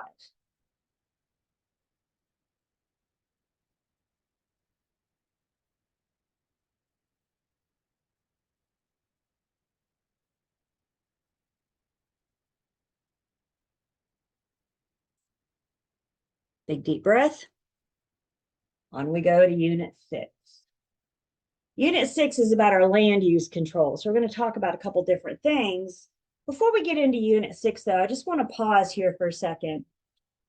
Unit 6 is really the first unit that it brings the role of the broker into it. We've been talking about a whole bunch of other people's roles, specifically the closing attorney's role, right? And we've mentioned the broker and our responsibility, and pretty much all we've said so far is stay in your lane, let somebody else do it. Well, brokers do have responsibilities as well. So in Unit 6 is when we really start introducing our responsibilities into this class. You guys, as future real estate agents, as future real estate brokers, we need to be the experts of our market. You need to be familiar with the market, the area that you want to work. Houses come and go. Buyers and sellers come and go. But the market remains the same. And there's a lot going on with the market. Knowing your local market. How's your city or town or county operate? Be in the market. What's going on? Is this a seller's market or a buyer's market? Staying up to date, staying informed. I'm going to tell you guys right now. People love to talk real estate. And once they find out you have a license, one of their first questions is going to be, how's the market? Because they see noise out there on social media. How many of you guys see noise about real estate out there on social media, especially right now with the NAR thing, right? Once you tell people you have license, they're going to come to you because they expect us to be the experts of our market. Your North Carolina real estate license allows you to assist in the sale or lease of any property as long as it is located in the state of North Carolina. I don't care where you're standing. If we're going to assist, the property has to be located in the state of North Carolina. I get asked a lot about getting your license in other states. Some of you might border Virginia, or you might be close to South Carolina, and you may think about getting dually licensed, having a North Carolina and a South Carolina license. I don't know how to get a license in another state. I do know how to get a license in North Carolina. So what I say to you is step one, get your North Carolina license, and then reach out to the South Carolina Real Estate Commission or the Virginia Real Estate Commission and find out what you may need to do to get your license there. Every single state is different. So with our North Carolina license, I can assist in any property, the brokerage of any property, as long as it's located in the state of North Carolina. Does that mean most brokers take on the entire state? Well, they say from Murphy to Manteo. Just because you can doesn't always mean that you should. You can brokerage a transaction on the other side of the state, but should you? I can't answer that for you. Are you willing to learn that market that's a couple hundred miles away? Are you willing to drive back and forth to do the work? If you are, then by all means, brokerage that deal in Wilmington, for example, if you're here in the Triad. But if you're not willing to do that work, if you're not willing to learn the Wilmington market and drive down there every time your buyer wants to see a property, then you may want to consider referring that person to a broker that knows the Wilmington market, to a broker that's already down. Does that make sense? So you can take on the whole state. Most of us don't. There's 100 counties. There's a lot going on. You guys may want to start thinking about what market do you want to work? Do you want to work Winston-Salem? Do you want to work Forsyth County? Do you want to work the Triad? Do you want to take on Guilford and Forsyth and Randolph, etc.? So you guys, not taken away from your study time, of course, but you guys may want to start thinking about the markets, where you want to concentrate, where you want to focus. Most cities, counties, municipalities have some kind of public website that you can kind of poke around, start learning about, at least getting yourself familiar with them. Again, don't take away from study time. You guys, when you're driving around, start looking at houses and subdivisions and neighborhoods. Turn highway off your GPS. Go the long way, so you can start learning your market. I think most of us like to work, the closer to home, the better, right?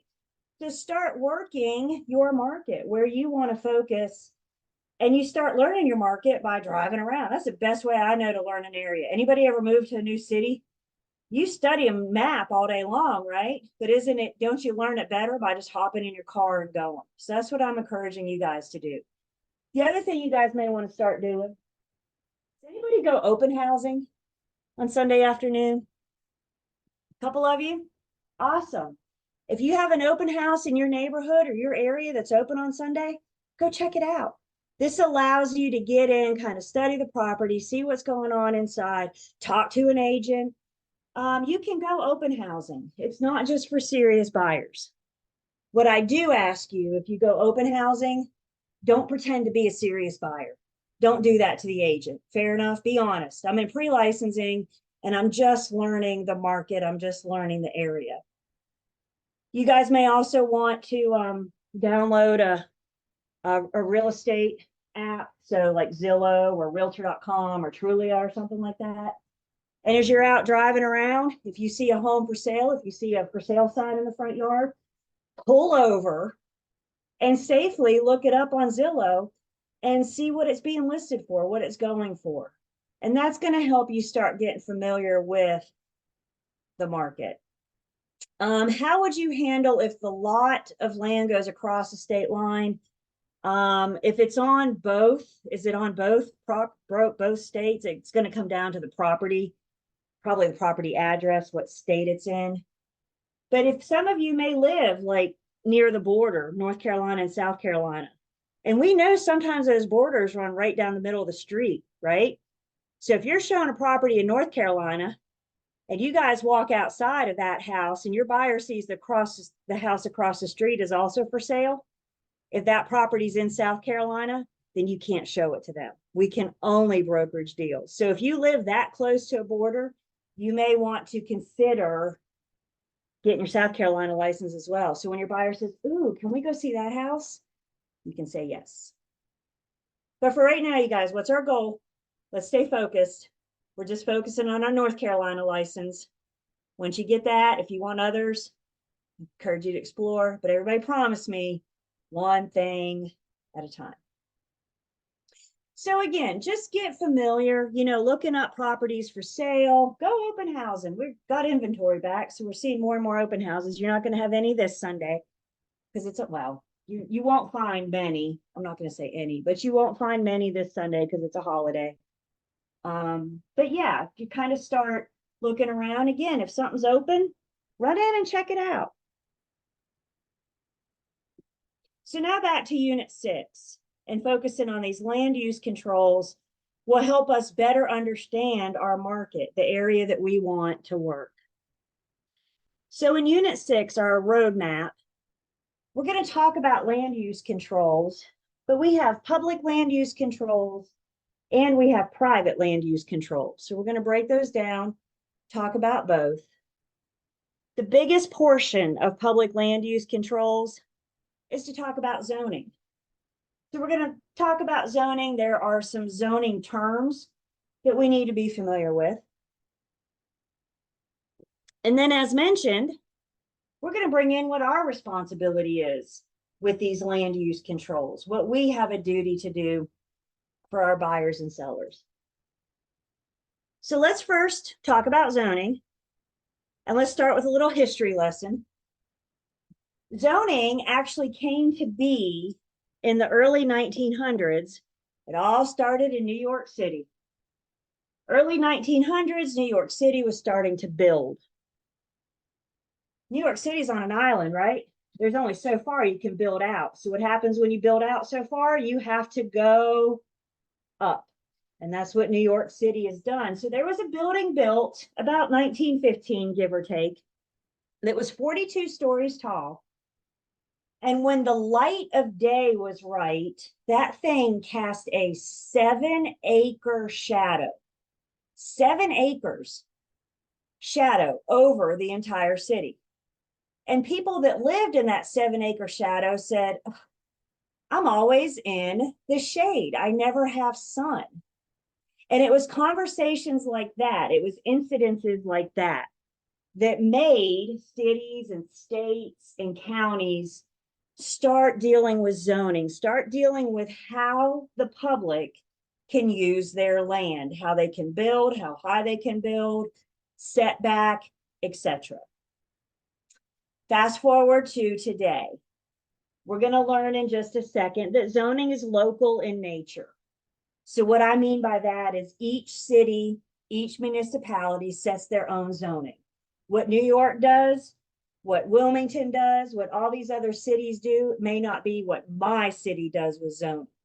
So again, learning our market is at least being familiar with where we can learn about zoning for our market, for our areas.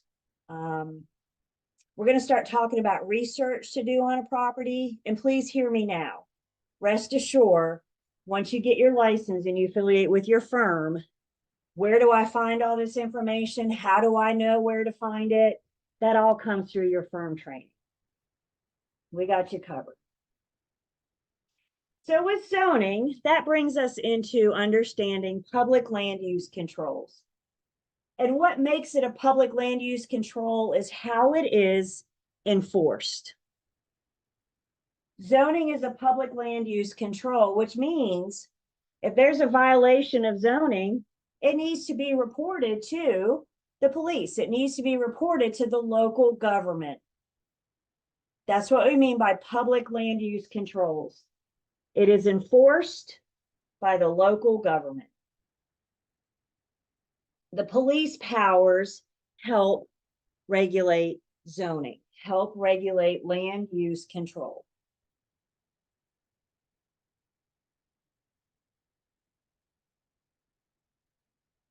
Each city, town, county, municipality, however it's divvied up, each city is going to have its own master plan. You guys remember back in school, your guidance counselor or maybe a teacher looked at you and said, where do you see yourself in 10 years? Where do you see yourself in 20 years? I always hated that question. I don't see myself anywhere tomorrow, not alone 10 years from now, right? Lots can change. But basically, a city or municipality's master plan is asking themselves, where do we see ourselves in 20 years? What kind of growth do we hope to accomplish? And how are we going to achieve that growth? Do we have a lot of plants closing and we're seeing decline? What can we do to reverse that? Do we need to reinvent ourselves as a city? Maybe if all those plants are closing, then we need to come back with medical or education. But that master plan keeps us, or keeps the government in tune. It helps them know what to approve, what not to approve. Are the master plan in the register of deeds? No, but you can go to my city's zoning, for example, and if it's available, it'll be available on your local government's website. So you want to say my city's government or my city's local government, it'll start getting you in the right direction if it's available. So one way that we can achieve these long-term goals, these long-term plans, is by enacting zoning. And zoning is going to tell us how we can use our property, how we can use our land. How tall can these buildings be? How far back from the road does it have to be? It all comes back to fitting into the master plan.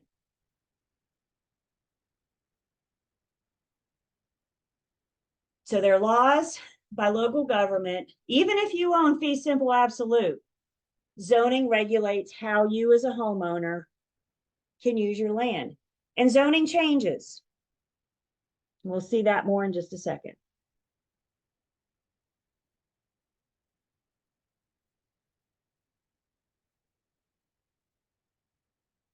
So zoning, as we said, needs to be flexible to meet the needs, to meet the changes. Growth or decline, zoning needs to be flexible. There is a fantastic story in your book on page 112, or an example on 112. In many large cities, factories and warehouses sit empty.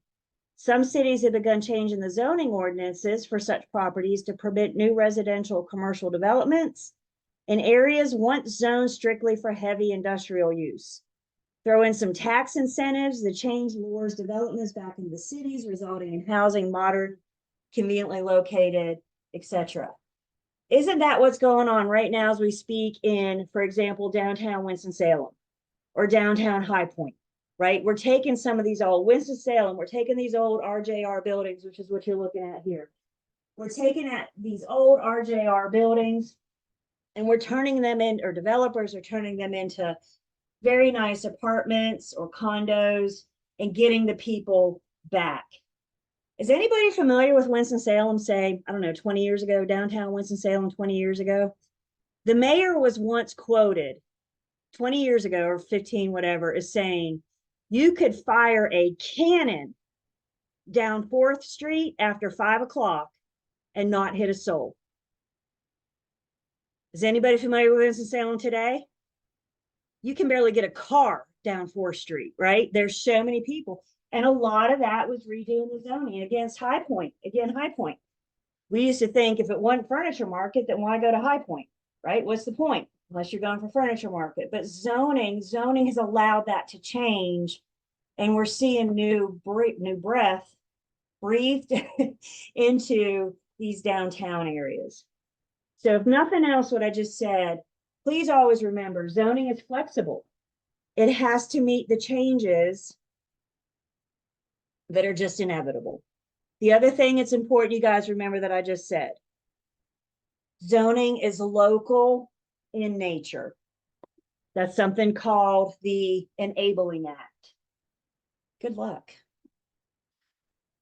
That's something called the Enabling Act. The Enabling Act says that Winston-Salem, for example, regulates Winston-Salem zoning. Raleigh is not going to show up to Winston-Salem and say, this is how you need to have your zoning. There are no statewide ordinances. There are no nationwide ordinances. Zoning is local in nature.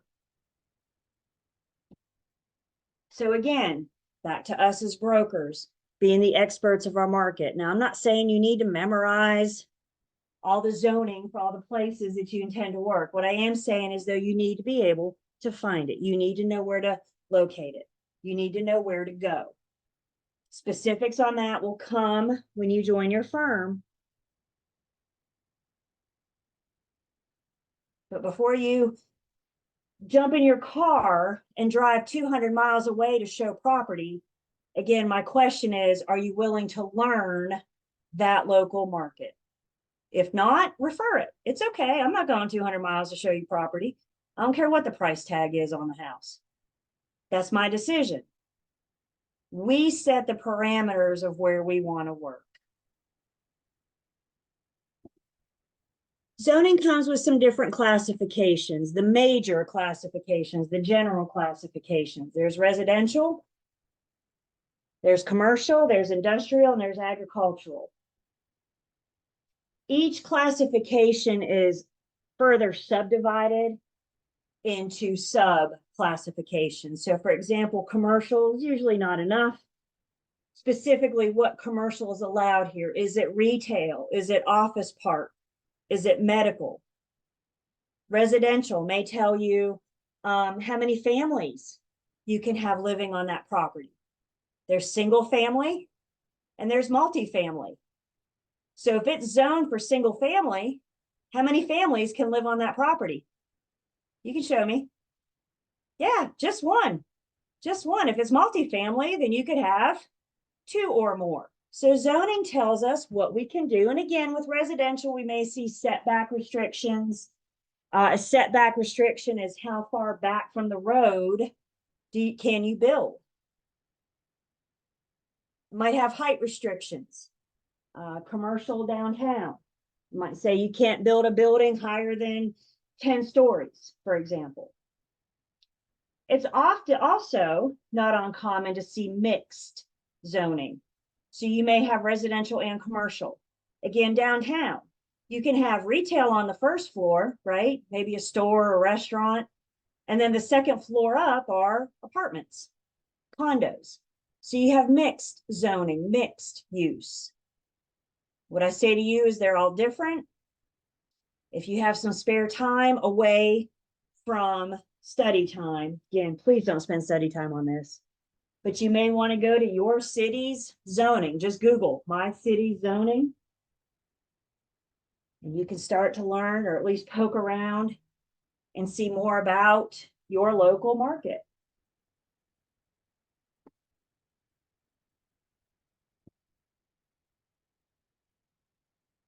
Questions so far?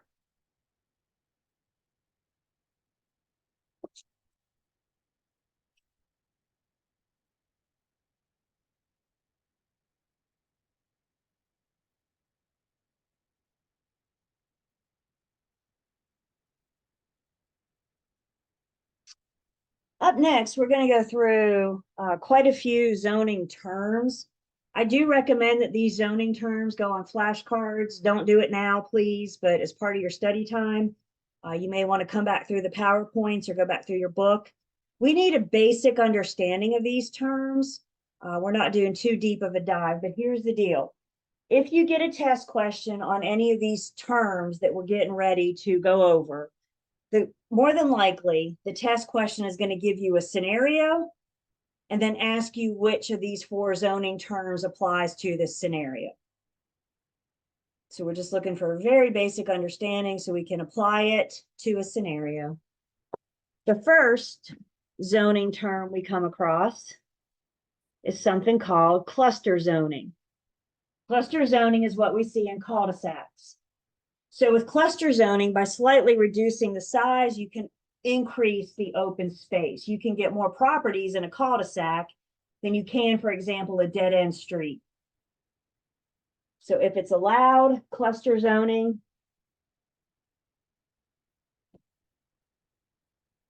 they have reduced lot sizes to open that space, as opposed to 3 houses at the end of the dead end.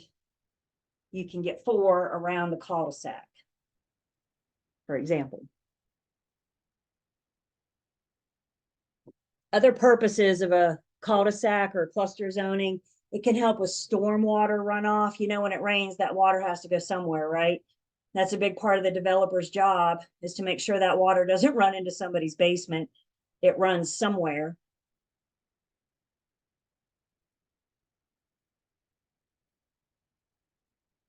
Another zoning term is a buffer zone. This is a strip of land that separates 2 different types of zoning. Most commonly, what we see with a buffer zone is something that's separating residential from non-residential.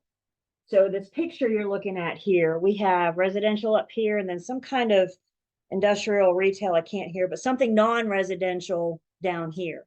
And you see this strip of land right here. This is our buffer zone. That's going to be protected, which means if you run out there with your chainsaw and take those trees down, you could face fines and whatever other punishment the city has. It's a protected area. So when you buy these homes that are kind of across the street there, you have that buffer zone, and that's exactly what it's doing. It's separating you from the noise on the other side, the hubbub on the other side.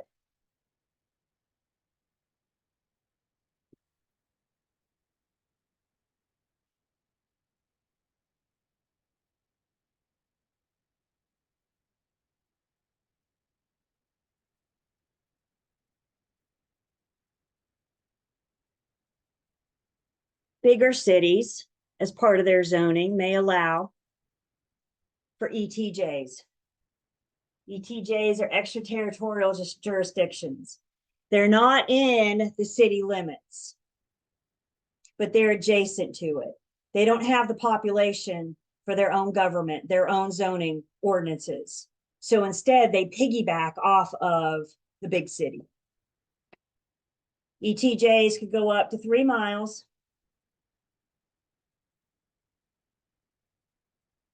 If this area is annexed, the ETJ goes away, because annexation means that you're now within the city limits. So they've redrawn that city line, you're annexed in, and now you're within the city limits, as long as you're still an ETJ. And again, whether or not you can be an ETJ or not comes down to population. Let's see, question came in about buffer zoning. Could the buffer zone change if rezoning happens and they decide to put a store there by chance? Absolutely. Zoning can always change. Zoning can always change. So they could come build a Dollar General across the street, and that would be your new buffer. Instead of pretty trees, you'd be looking at the Dollar General. So ETJs, again, not within the city limits, but they don't have the population of the government to regulate their own zoning, so they're just going to piggyback off of the big city.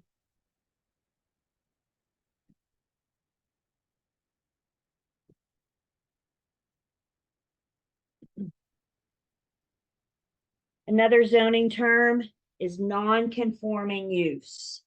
Non-conforming use means that it doesn't conform. It doesn't apply. It doesn't work to the way the zoning allows, the way the land can be used. We got 2 different types of non-conforming use. There's legal non-conforming use and there's illegal. Legal non-conforming use, we look at a timeline. Legal non-conforming use, these are uses that are grandfathered in. So the use was in place, you've been using the property in such a way, and then they went and changed the rule. They're not going to make you stop your use. They're not going to make you discontinued because they changed the rules. What we're looking at is a legal non-conforming use. Let's say, for example, have you guys ever been in a residential neighborhood? And then there's like this random old gas station kind of sitting there on the corner. That thing very well might have been a legal non-conforming use. So once upon a time ago, it was zoned to allow that gas station. They've come in and changed the rule. They're not going to make the corner gas station close down. They're going to allow it to continue as it was. Here's the deal.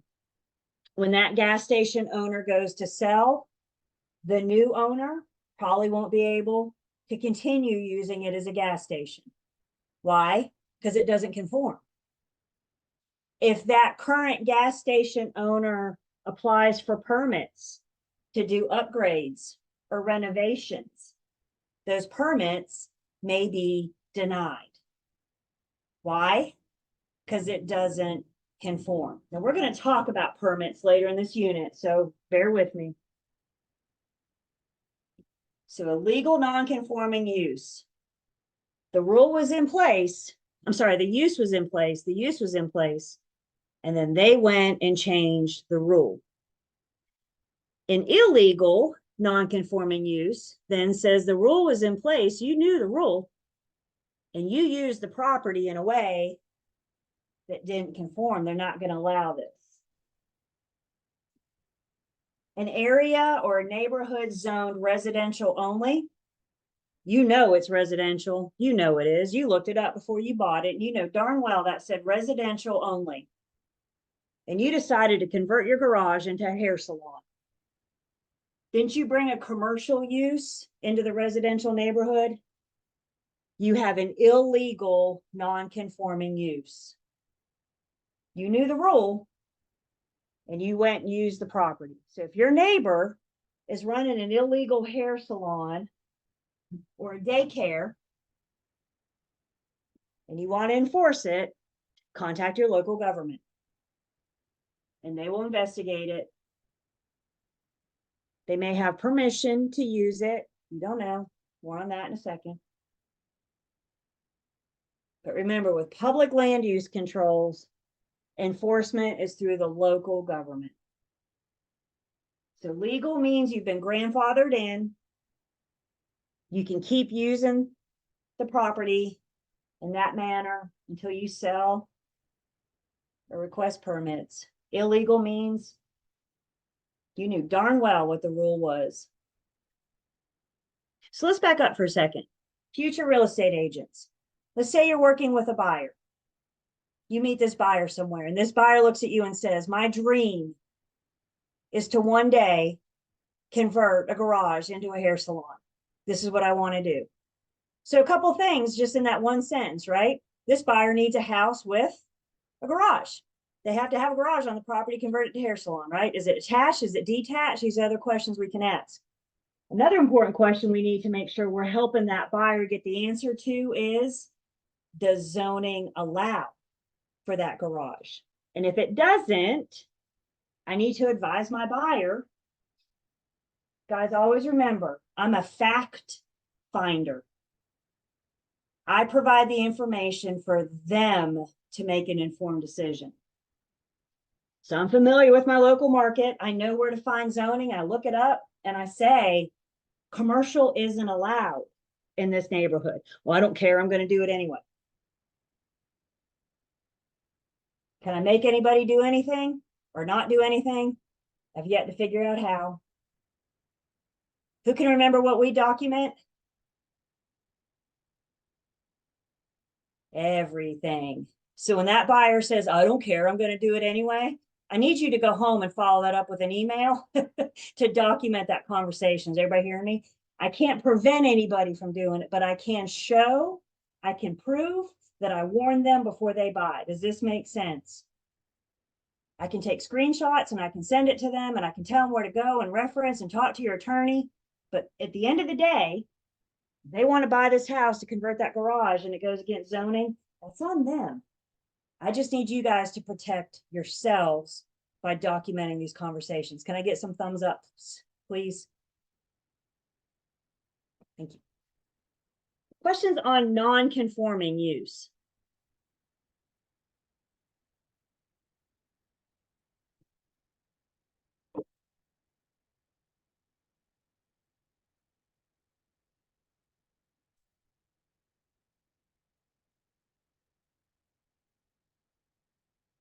An example of an ETJ, I don't know, a town, maybe Tobaccoville, Town. I'm not sure specifics, but they're just outside of Winston, but they don't have the population to support their own government. So they're going to piggyback off of Winston. Again, don't hold me to that. I don't know for sure that they're an ETJ, but that's smaller.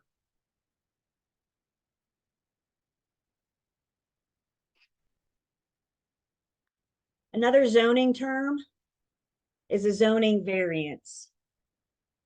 A zoning variance is going to the zoning board and asking permission to break the rules. With a variance is so important that we see variances are only granted to one property owner. One property owner can't use their property due to the government zoning. So that one property owner goes to the zoning board. They prove their hardship.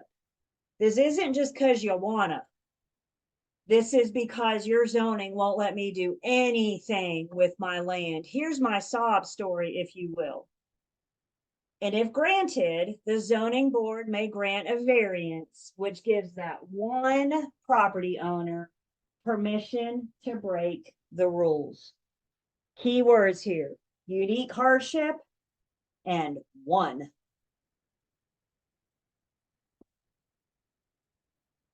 Can only be approved by the zoning board.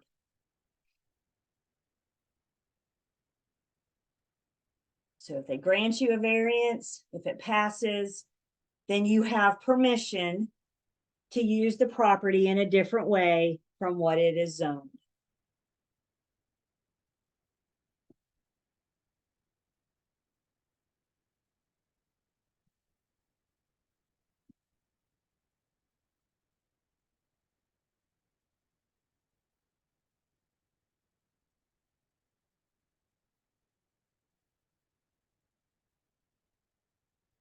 So let's look at an example of a variance.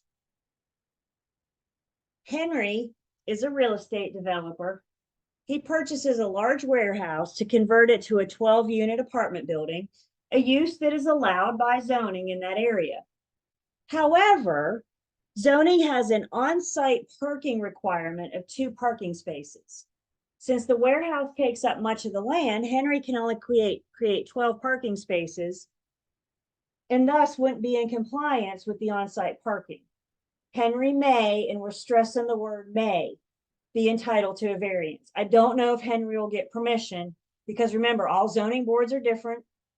You know, it might depend on their mood that day, right? What do they say? Don't go to the judge on a Friday afternoon because he's just ready to go home for the weekend, right? So it might depend on their mood that day. I don't know. It might depend on the locality of it. That's why we're emphasizing and stressing the word may. But Henry's option may be to go and request a variance. He's going to ask permission to break the rules and have parking meet his requirement of this 12-unit apartment building. One, unique hardship.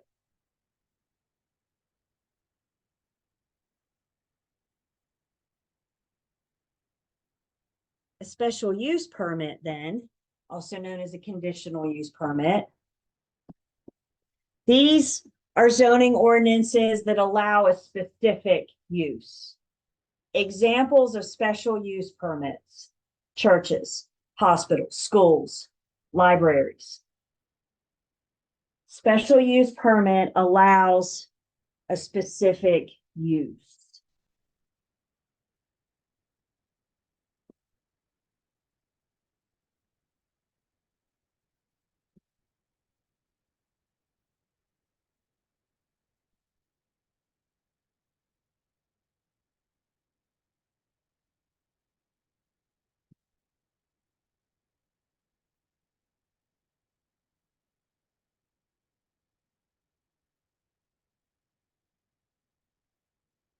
So if we look at an example, Little Ones purchases a lot in a residentially zoned area with plans to build and operate a new daycare center to serve 50 children.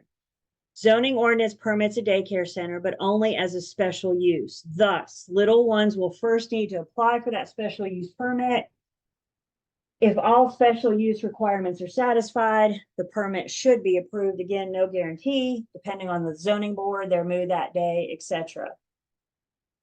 But if they are granted a special use permit, then they are allowed to have that daycare in the residential neighborhood. And that's why I hesitate to say before, if your neighbor's doing something you don't think is against zoning, you may want to look into it a little bit further before you pick up the phone. Does that make sense? Maybe they have a variance. Maybe they have a special use permit. Maybe they're doing it illegally. I don't know, but do some research before you reach out to local government.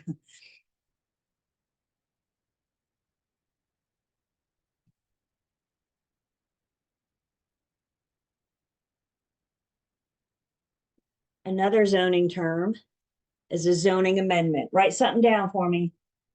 Amendment equals change.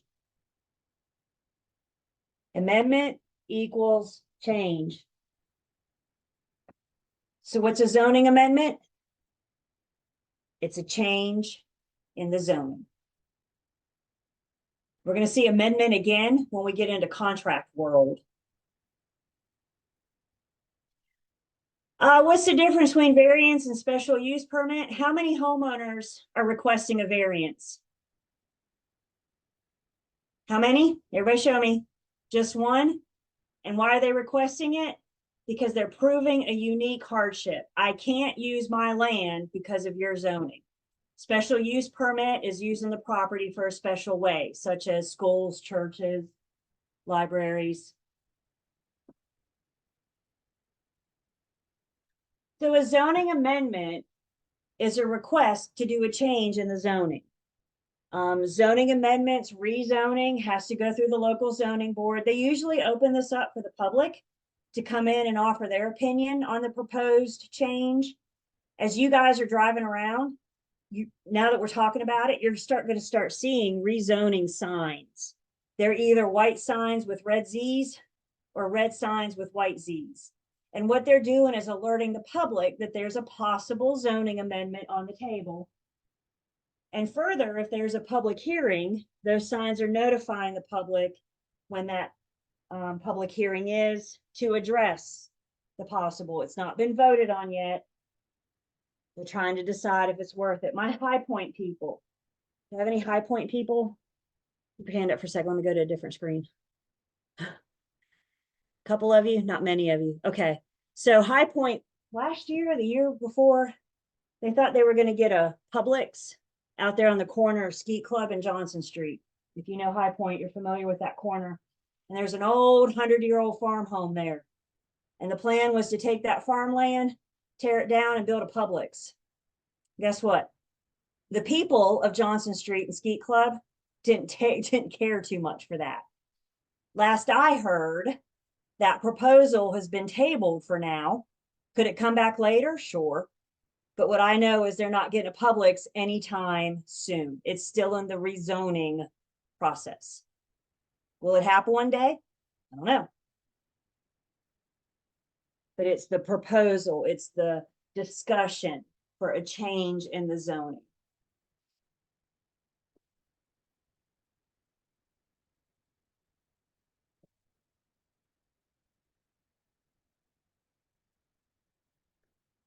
Another zoning term is an overlay district. With an overlay district, you have two types of zoning on top of each other, one on top of each other.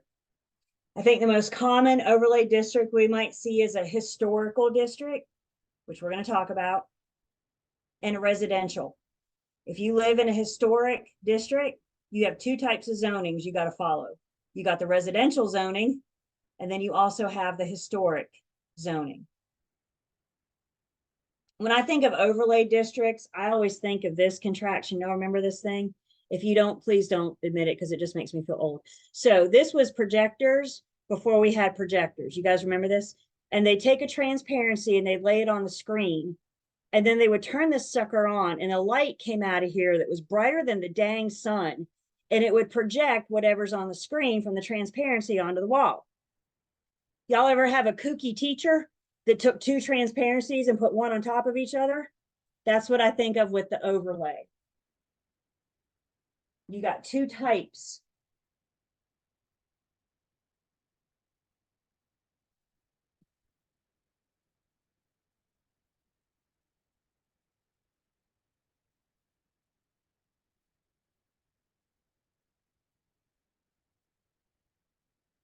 Another zoning term is our historic district. If the property is located in the historic district, then all exterior changes have to be approved. What you do inside, they don't really care. This is about preserving the historical area. We want to build with the same materials and colors that we were building with back in the day when this neighborhood was founded. Old Salem, for example, in Winston-Salem. Do y'all know people live in those houses in Old Salem? They live there. And if they want to do any changes, if they want to paint the exterior, their shutters, or they want to redo their exterior siding, they have to go through the Old Salem Historic Preservation Zoning Board to get approval. The whole point of the historic district, historic zoning, is to keep it looking like it did. They didn't have vinyl siding back in the days of Old Salem. Vinyl siding wouldn't get approved.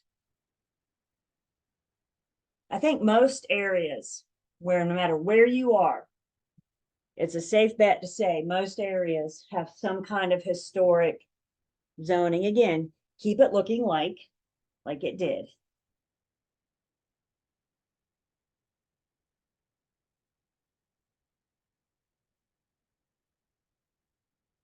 If you ever get the opportunity to show a house in Old Salem, go for it. Because once you walk in the front door, it's like going through the time dimensions. Outside looks like Old Salem. A lot of these homes inside looks like 2024. It's crazy. They are nice inside.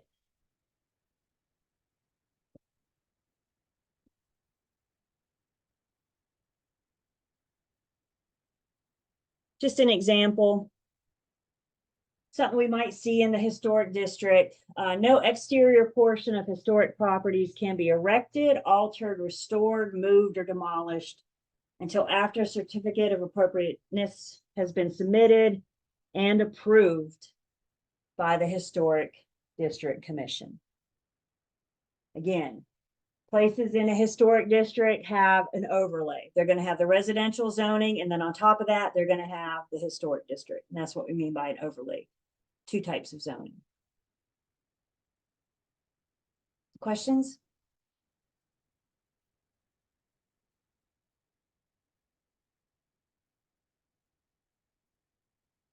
Okay. It's break time already. So let's say 10. I got a few more zoning terms to talk about. Then we're going to get into subdivisions, creation of subdivisions.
Our camera's coming on. Welcome back.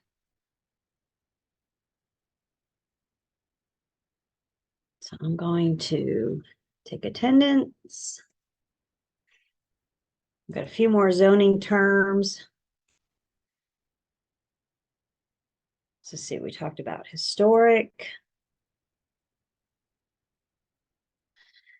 So up next, we got aesthetic zoning. Another zoning term is aesthetic zoning. This is for appearance considerations.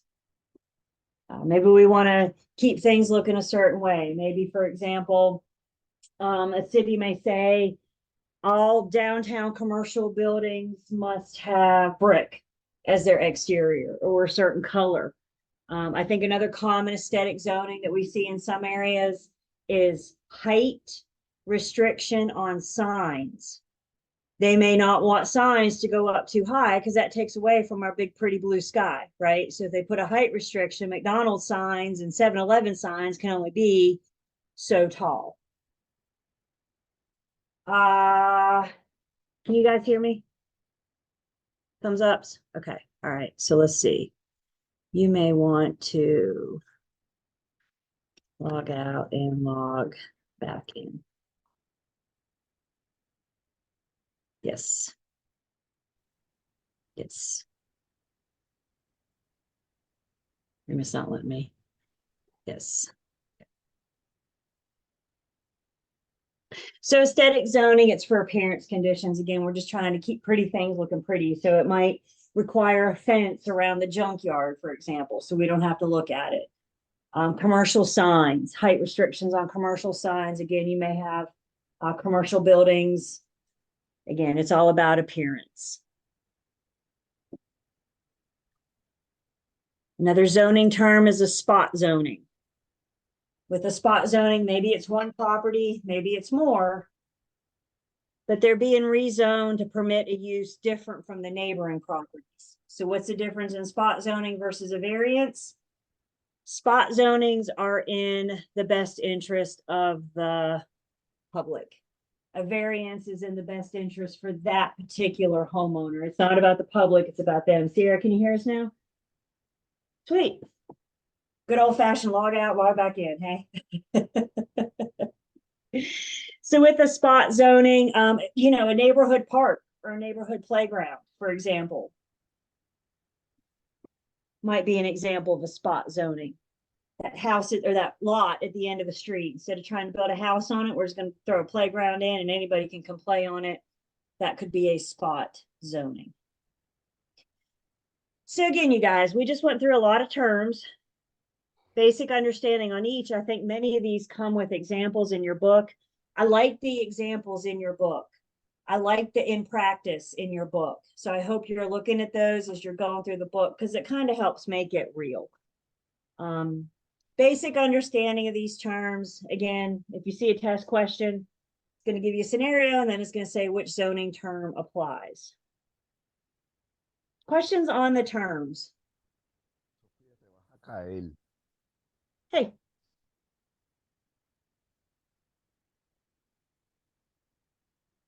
Gustin, was that a question? Is that an accidental unmute there?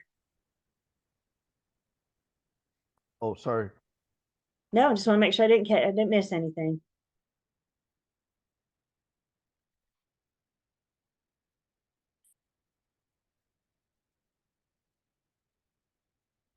Okay.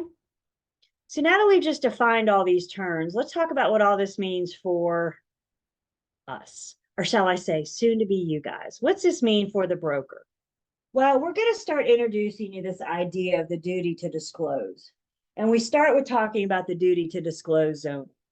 Listing agents, before you list a property for sale in your multiple listing services, you need to know the zoning. Because in most MLSs, zoning is a required field. That's how we disclose it. We put it in our system so we know what kind of zoning. Is it okay for you to put any old thing in there? Everybody shake your head no. This is what we need to look up. We need to verify before we disclose that. Buyer's agents, I think for the most part, we can rely what the listing agent has told us in the multiple listing services. So whatever they put in, we can rely on that. unless you have reason to believe otherwise, or if your buyer has a very specific need. Another one of my super simple philosophies. If it's important to my buyer, then it's important to me. If it's important to my seller, then it's important to me.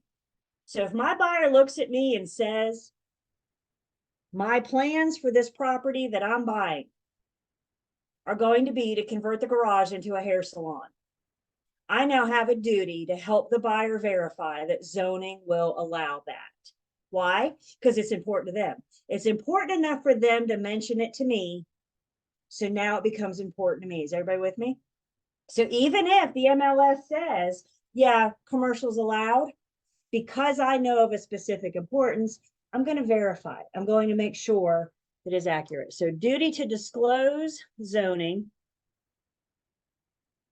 Also for brokers, like we just said, sellers agents, listing agents, we always have to check zoning before we put it in because it's a required field. In other words, I can't activate a listing without having the zoning. We're never allowed to make stuff up. We need to review it. We need to verify it before we put it in. And then buyer's agents, like we said, for the most part, I can rely on what's in the listing. But if my buyer has a specific need, I have a duty to help them verify that their end use can be met. Their requested use can be met as allowed per zoning. So here's your first real taste of brokerage. Verifying and looking up zoning. Where do you find that? If you don't want to wait till you get to your firm, go to search my city's zoning, wherever you live. That's a great place to start. And again, you guys, rest assured, remember, we're just scratching surfaces in this class. So once you get licensed and you affiliate with a firm, they got a whole new set of training ready for you guys. And part of that is helping you find all this information that we need to help the public find. Questions on our responsibilities with zoning?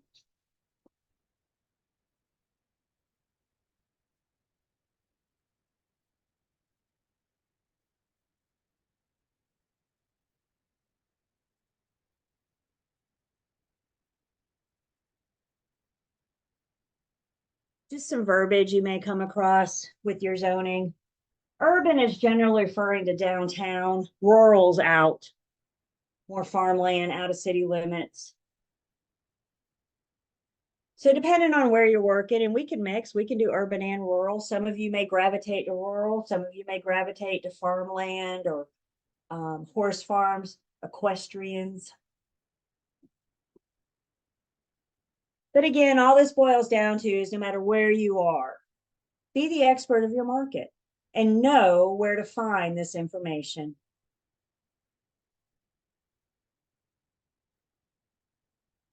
So let's look at an example. An owner hired a broker to list a vacant building previously used as a computer repair shop. A prospective buyer asks the broker if a manufacturing company could operate in the building without investigating. Do we see where we went wrong? Without investigating, the broker said, sure. Buyer makes an offer, seller accepts, and boom, we're under contract. Prior to closing, the buyer discovered that it was zoned for commercial, a class that excludes manufacturing use. Never answer for the sake of answering. When you're talking to buyers, when you're talking to sellers, when you're talking to the public, I don't know, let me get back to you is a perfectly acceptable answer. Did y'all just hear me? I don't know.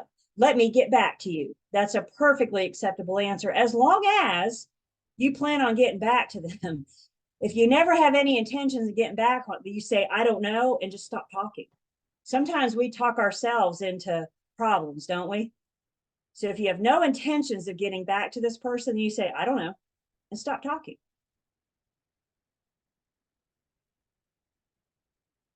Questions on zoning?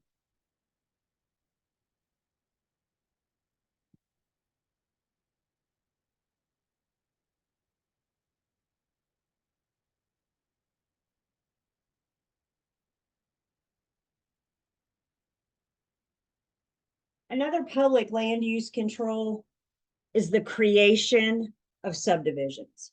So if you have a developer that wants to develop a subdivision, they need to go through the proper channels, the proper government, get the permission and the permits. And one thing they're going to do is make sure that the subdivision fits or matches that zoning and our 20-year master plan. Understand this with a new subdivision. Who has a subdivision popping up somewhere around your home you drive by on the regular? Those things come up pretty fast, right? If you ever get to see one, I mean, they just go. But understand this, you guys, by the time you and I see the equipment that is clearing the land and building the homes, there's already been a lot invested. There's already been a lot involved. Developers just don't wake up one day and say, I'm going to create a subdivision. There's a whole bunch of work that goes into it before you and I ever see the equipment they're actually building. So first off, let's define what a subdivision is. And this is word for word in your book on page 116, if you don't want to recreate the wheel. A subdivision is defined as all divisions of a tract or parcel of land into 2 or more lots for the purpose of building development, and it includes all division of land, and it involves the dedication of new streets or the change in existing streets. We're going to talk about streets as part of creating a subdivision. So really all we're doing with a subdivision, all the developers doing with the subdivision is they're taking a tract of land and they're dividing it into 2 or more parcels with the intent to develop, to build houses on. And of course, we have to address streets. As a side note, there are a couple exceptions. What doesn't fall under the category of subdivision? If each parcel has 10 or more acres and no street right away, it doesn't fall under the category of subdivision. No more than 2 acres and no more than 3 lots. That's a bunch of noise. I think the important thing to know here is that not everything falls under the category of a subdivision. You may have some exceptions. That's not our job to know. That's the developer's job. And again, if you want to build, one of the first places you have to start, if you want to develop a subdivision, one of the first places to start is with the zoning board. The zoning board has to approve the subdivision. One thing they're looking for is to make sure that your proposed subdivision complies with their overall master plan. Does your proposed subdivision fall into their where do we see ourselves in 20-year plan? If it does, you got a better chance of it being approved. If it doesn't, subdivision may never made it this far. Not all subdivision proposals lead into subdivisions. It's got to be approved. With subdivisions come a plat map, and that's this picture you're looking at here. I think we looked at a plat map back in Unit 4 as well. So with subdivisions come a plat map. The developer can put a buyer under contract with a preliminary plat map. Preliminary means we don't have the final yet. We're close, but we don't have the final yet. The developer can't close on the first lot until that plat map is finalized and recorded. Can we all agree with the statement that a buyer deserves to know what they're buying? The buyer has the right to know what they're buying. Is that a pretty fair statement? And if you're buying in a subdivision, you have a right to know about that subdivision. So we can go under contract with preliminaries. We cannot close until that final plat map, or that plat map is finalized, I should say. And plat maps can be found, welcome back. Plat maps can be found in the public records.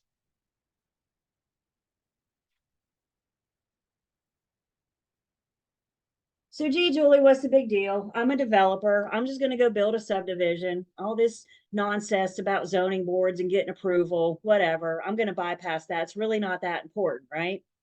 Well, if that's you, you could be looking at fines You could be looking at jail time, right? Remember, this is a public land use control. Kind of hard to hide the fact that you're building a subdivision. So anybody, the local government, can drive by and say, well, that doesn't look like an approved, and on it goes. So as mentioned, the subdivision process, there's a whole lot that goes into it. You know, does the developer have the financing to not only buy the land, but start developing? You know, they don't get paid until they sell that first lot. So do they have the money? Do they have the financing to get them to that point? Are they going to develop this in phases? Are they going to have the subdivision broken down into phase 1, phase 2, phase 3, for example? Whole lot goes into subdivision before you and I ever see the first piece of equipment show up. And on page 117, it gives us a very brief description of the approval process. So you start with the preliminary. You got to find the land first, make sure it's suitable. It's probably not plumbed. It doesn't have sewer. Can you get it? We got to talk about streets. We got to get approval from the zoning board. We got to make sure we have the finances. The final planning stage is finalizing those preliminary plans, checking off all the boxes. And then stage 3 is when you and I see them start to show up.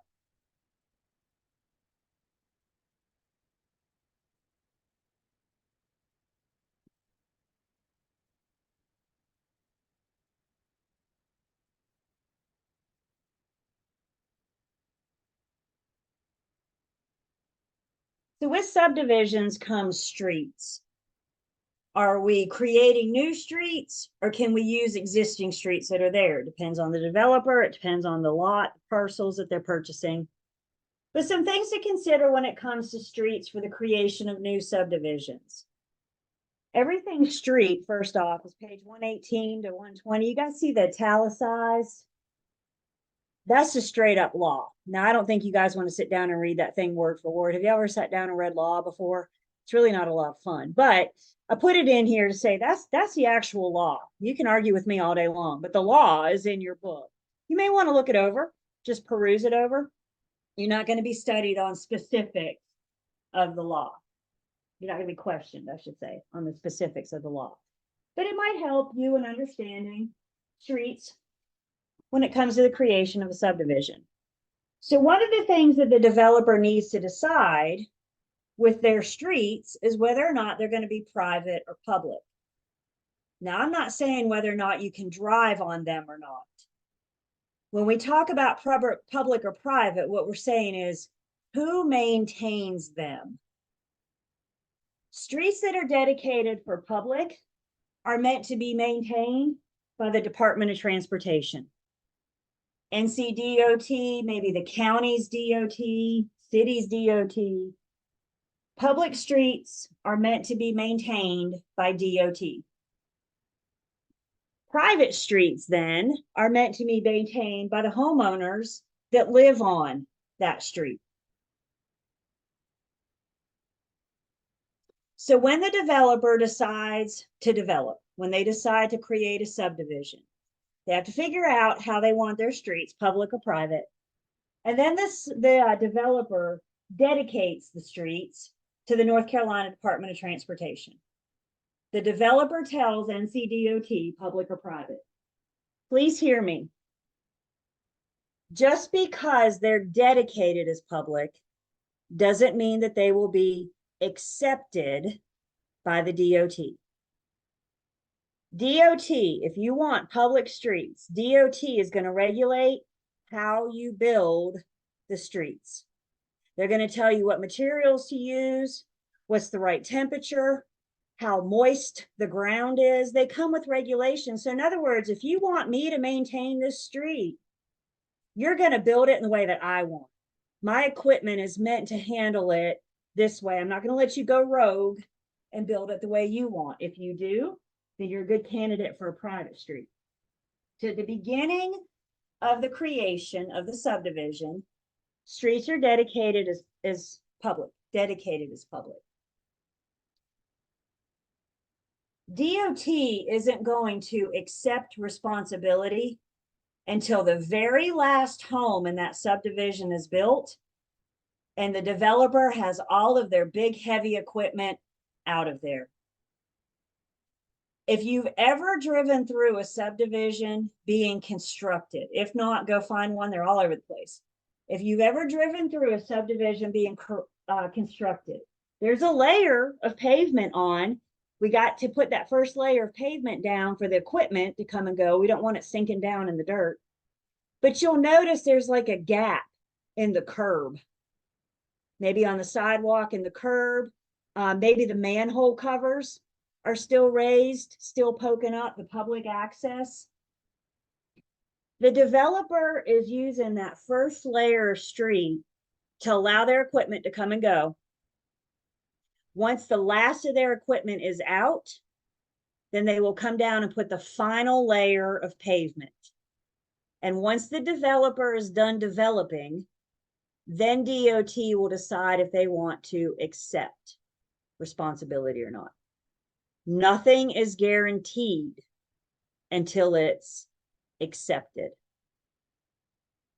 Buyer's agents, if you're helping your buyers if you're helping your buyers buy in a subdivision that's still being built, we need to be very careful about what we tell them.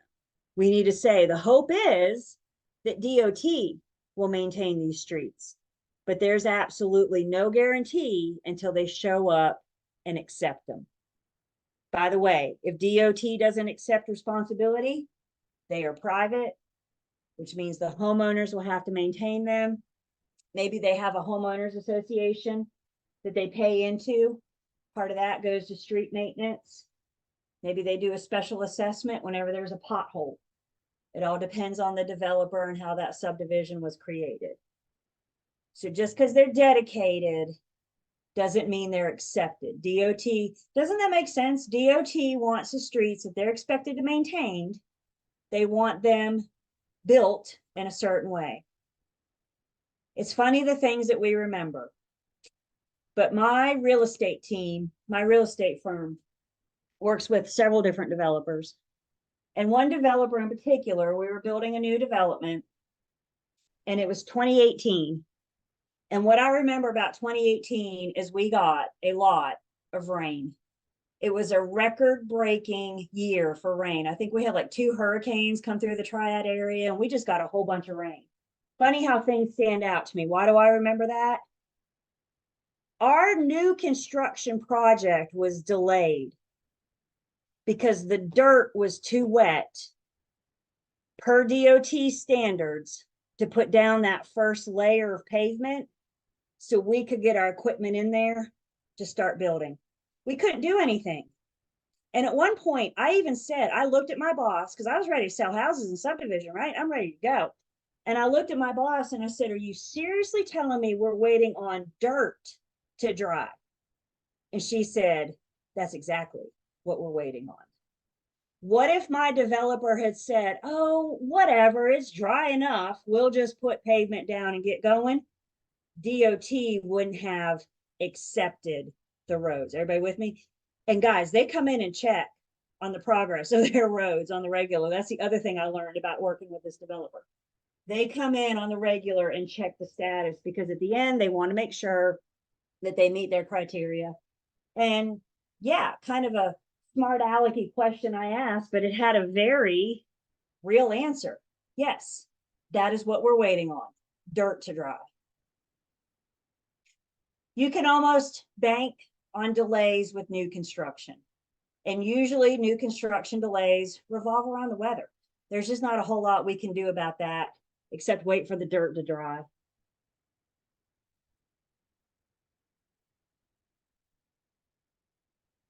So with subdivision streets and just subdivisions in general,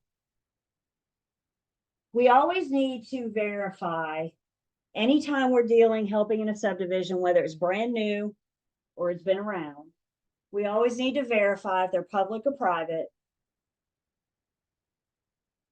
before disclosing the status. When in doubt, find out. Another one of my super simple philosophies.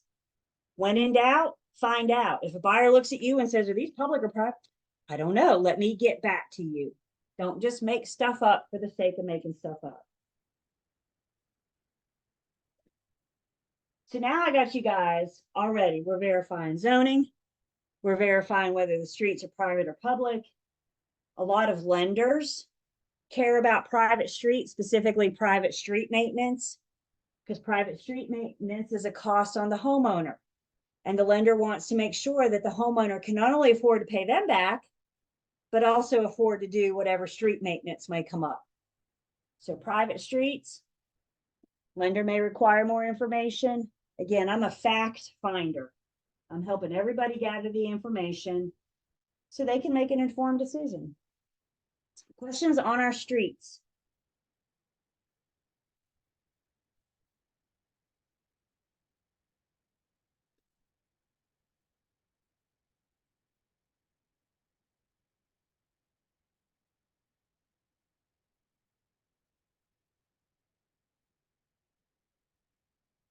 Before I forget, just in case I do, in the online learning system in the Unit 6 material, there's a Q&A brochure on subdivisions and streets.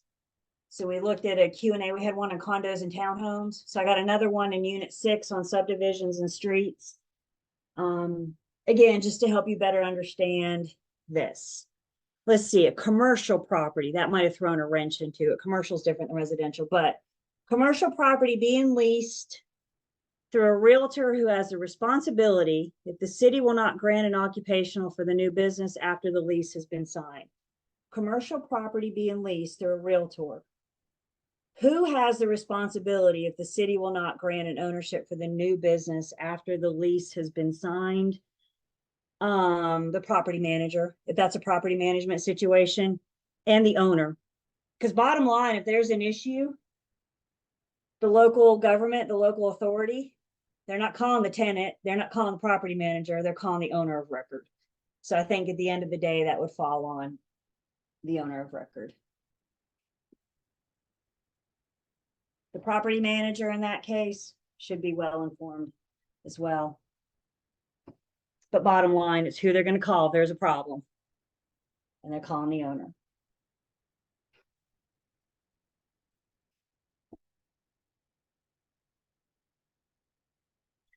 One more quick thing regarding subdivisions. There's something out there called the Interstate Land Sales Full Disclosure Act. This applies to marketing, advertising subdivisions across state lines. And what this says, if you're advertising or marketing subdivisions across state lines, then you need to provide the information.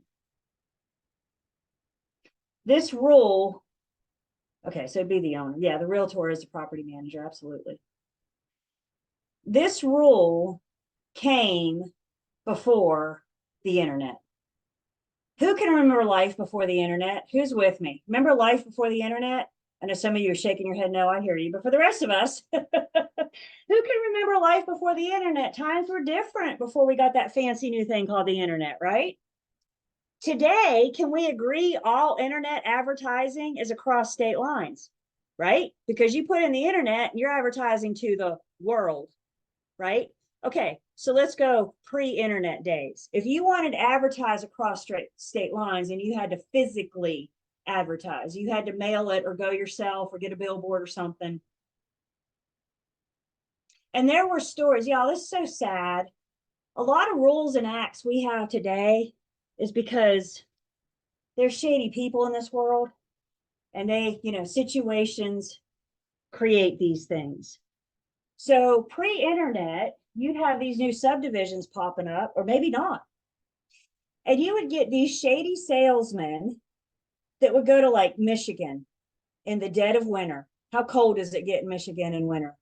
And they would go trying to sell plots of land in sunny Florida. Well, this is before internet. So we didn't have Google Maps. We didn't have satellite, right? All you had to do was rely on that shady salesman's sales pitch. And they made it sound good because you're cold. Remember, you're in Michigan in the middle of winter. And they talked about sunshine and palm trees and all sorts of things about Florida that sounded nice.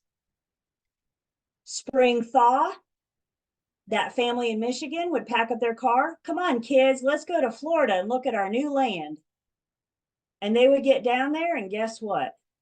It's swampland that nobody could build on. Nobody could do anything if you wanted to. Do we have a need for a law? Do we have a need to protect these poor people? Absolutely. And that's where the Interstate Land Sales Full Disclosure Act came in. Still very much applicable today because, as I said, all advertising is across state lines when you put it in the World Wide Web. Just provide the information. Be upfront, be transparent with the consumers.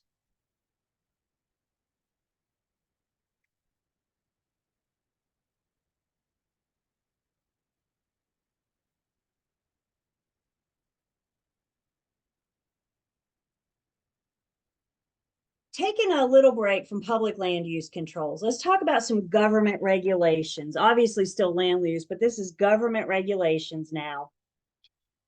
And with government regulations, we get into this idea of building codes and permits. So first off, let's talk about building codes. Building codes are statewide codes. Each state may have their own set of building codes. And building codes set the minimum construction standard. Building codes tell developers and builders, you can do whatever you want to, but you at least have to meet these minimum standards. With building codes, safety is the primary purpose. And building codes change over time. For example, not all exterior stairs required a railing once upon a time ago. Today, you know what you need if you want to build exterior stairs? Building code says you need some kind of railing. We don't want anybody to fall off the side of the stairs, right? So building codes, make a note of that, are statewide. Again, still dealing with public land use controls, but now we're on a statewide level with our government regulations. Zoning and building codes work together. Zoning is enforced by requiring permits, making sure within the building codes and making sure that that building fits into our zoning. It all comes back to our master plan. So building permits allow the two to work together. The codes to make sure it's built properly, up to code, and then the zoning to make sure it's allowed. A permit is permission to build. That's important. A permit is permission.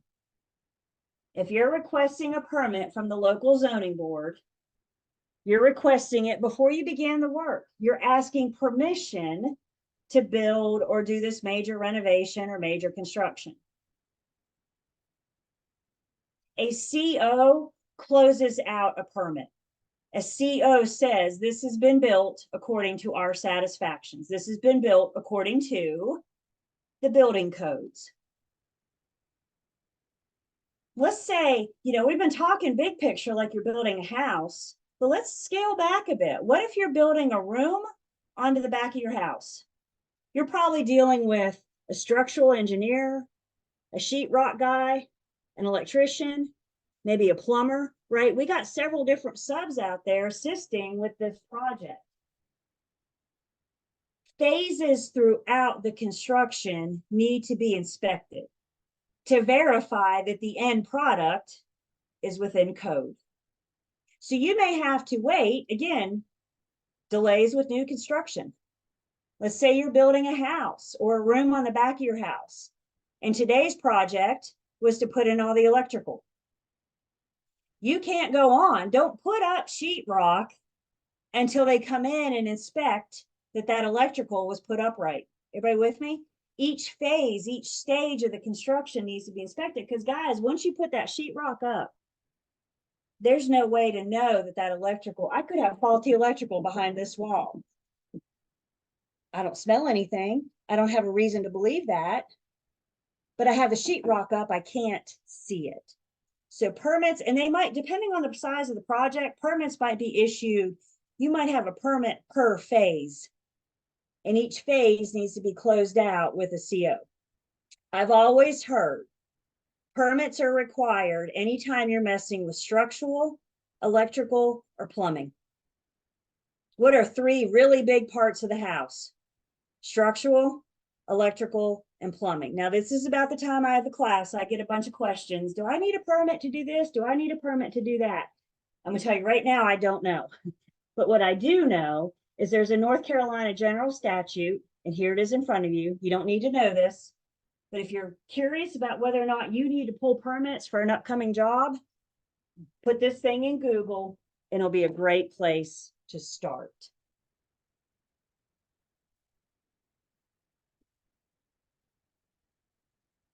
Space that wasn't permitted is referred to as unpermitted space. Some people don't know whether that's actual or whether that's a good excuse. Some people don't know that they need to have permits to build a room on the back of a house. Some people don't know that you need permits to finish the unfinished basement. And it might be you're called on to a listing. We got to ask a lot of questions sometimes. And when you're new to this property, when you've never seen this before, you got to ask some questions. Look for your little red flags to go up. And if you see a basement and it looks like it's recently been finished, ask questions. Gee, this is nice. Did you guys have this finished? We did. Did you pull permits? No, we didn't. Were we supposed to? We didn't know that.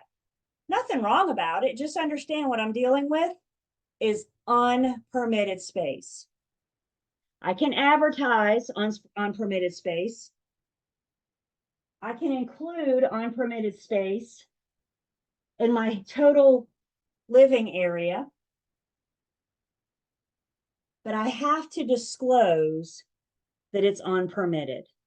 That's what it means. This is the first time you guys have seen material fact. We're going to see material fact again on Thursday. We're going to spend a lot of time next week talking about material fact. So when you see something that's a material fact, that is a fact that I have to disclose. A material fact is a fact that I have to disclose. Once I know, I can't unknow. How do we find out? We learn, we ask questions, we do research, we investigate. So as soon as that homeowner says, oh yeah, we did this basement. Did you pull permits? We didn't know we needed to. Great, list it. Count that finished basement in your total heated square foot. That's awesome. But you have to disclose, you have to put it out there that this space was unpermitted. Some insurance policies may have a problem with unpermitted space. What if the house burns down because of faulty electrical and that basement work? Do you think insurance is going to take on that claim? Some may not. Tax records may be off because space is unpermitted. Again, I'm not telling you to do it or not. I'm saying we have to disclose it. And one thing we really need to understand about material facts, I cannot hide my head in the sand and not ask, not find out, not investigate, not research. And once you hear something, you can't unhear it. Once you see something, you can't unsee it. Once you learn of something, you can't unlearn it. Much, much more on material facts as we get closer and closer to Unit 7. I went to a listing appointment several years ago. The seller was an acquaintance of mine. We used to work together. As a matter of fact, I knew her when she bought that house. Shoot, I went to her housewarming party. I knew that house. I'd been in there before. Fast forward, now she's ready to sell it. She calls me. When I saw the house, it was a 3-bed, 1-bath. I pulled the tax records to get ready for my listing appointment. And the tax records said 3-bed, 1-bath. I go see my old friend and she's showing me around the house. And lo and behold, there's a second bathroom. And I said, woo, you guys added this. And she said, yeah, we took part of this closet and part of the pantry and part of this closet and we made a second bathroom. So now we're doing 3-bed, 2-bath. Sound nice, right? I asked a question that I already knew the answer to. My question was, did y'all have permits done when you built this bathroom? And she said, nuh-uh. How did I know that? Because the tax records told me how many bathrooms? The tax record told me 1. I'm standing in the second bathroom. Everybody with me? So I told her, I can advertise this property as a 3-bedroom, 2-bath, no problem. But I've got to disclose that this second bathroom is unpermitted. You can permit after the fact. And that's what I suggested she did, that she call the county and have them come out and permit. She didn't want to do that because that cost her too much money. In the end, I didn't end up getting this listing for whatever reason. I'll never truly know why. But this is what I do know. I know she was talking to other brokers. She was very open about that with me, and I appreciated that. Nobody listed that thing. She ended up going for sale by owner. Was it because of the second bathroom? I don't know, but I can't imagine I'm not the only broker that brought that up. Tax records are a good indication of what has been permitted. And think about it. Let's just say I did list it, whomever listed it, however it got sold. A good buyer's agent is going to look at those same tax records that you looked at. So even if you did advertise 3-bed, 2-bath, that second bath not being permitted, isn't a buyer's agent going to find 3-bed, 1-bath? A good buyer's agent's going to ask some questions. So again, I told her 3-bed, 2-bath, not a problem, but I have to disclose that second bathroom. I hate losing a listing for any reason. And I will stalk a listing on MLS because I want to know who lists it and for how much. That thing never hit. I know she sold it. She moved to Florida. Tells me she went for sale by owner. Is it the bathroom thing? I don't know, but could it have been? Who knows? Permitting after the fact, and I don't know what it would have cost. I had to call the county, but she didn't want to do that, so we didn't. Questions on that unpermitted space, again, more on what counts as total heated space and what doesn't. All that's coming in Unit 8.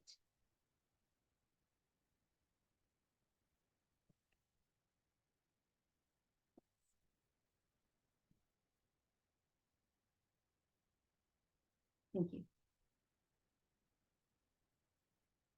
So if we want to do just a nice side-by-side comparison, building codes or construction codes, statewide codes for safety.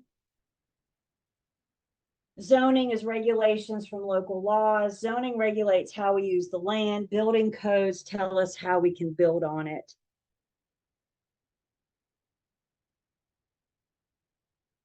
Questions?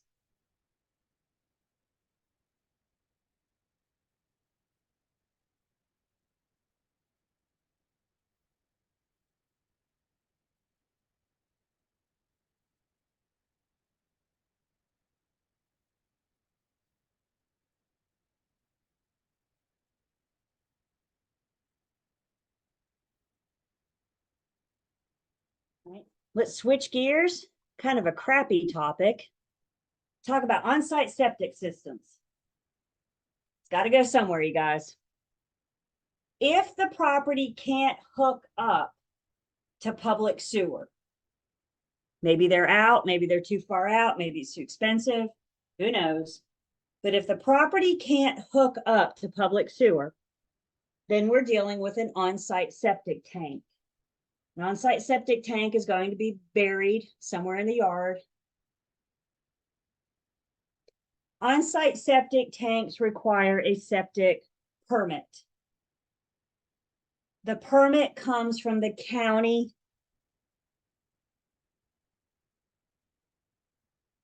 Yeah, help me remember after class, please. The permit comes from the county health department. The permit not only tells us where we want it located, especially if you're building. Can we all agree we want the property above the septic? We don't want the septic running down into the property, right? So the location of the tank. We want it away from the property where it's not interfering with the property. But the permit's also going to tell us anything that might overload the system.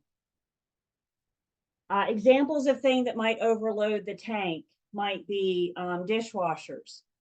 I know a lot of septic tanks, on-site septic tanks, have a hard time with garbage disposals. So there may be some things that overload the system. The permit's also going to state the capacity. This is important. The permit tells us the number of bedrooms allowed, and they calculate 2 human heartbeats per bedroom. So if the permit says 3 bedrooms, what they're telling you is that that tank has the capacity for 6 people. Understand, this is all of the water leaving the house, not just bathroom water. This is shower water, kitchen water, dishwater water, washing machine water, right? All water leaving the house. So they don't calculate it on the number of bathrooms. They calculate it on the number of bedrooms, considering 2 human heartbeats per bedroom. There have been so many times in my career, I've been shown a property that's been advertised as a 3-bedroom. And I'm with my buyers in the home, and we're standing in what could be a perfectly good 4th bedroom. But instead it's called an office, for example, or a bonus room. Dig a little deeper, and guess what? The septic permit only allows for a 3-bedroom. When we are listing a property, when we are advertising a property, we can only list the number of bedrooms allowed on the permit. Again, on-site tanks only. If you're hooked up to community or public sewer, this isn't an issue.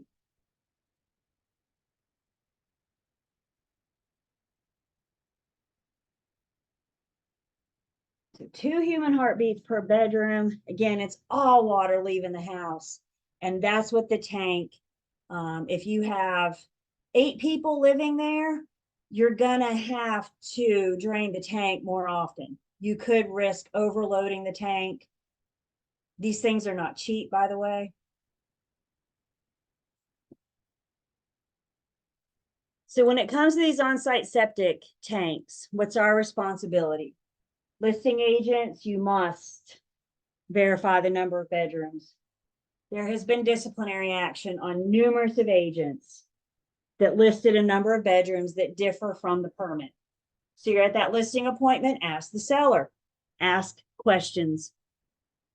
Are you guys on public sewer? Are you on an on-site? Oh, we're on an on-site. Great. Do you have your permit? No, we don't. Awesome. Call the county and order one.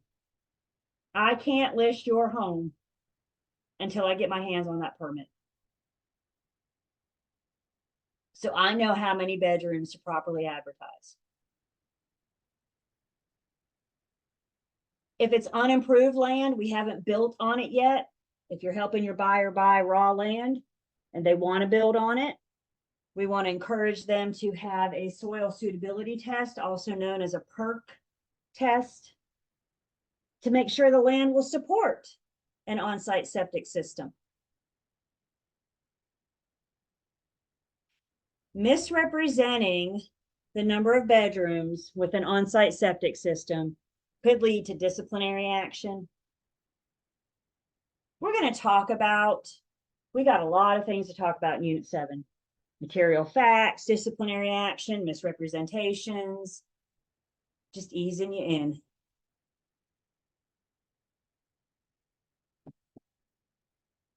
This is one of these things in real estate that's gotten really big really fast. We weren't always good about following these rules. And what's happening today, I had a teammate was called up last year to list a property, and he asked to see the permit. The permit showed 3 bedrooms.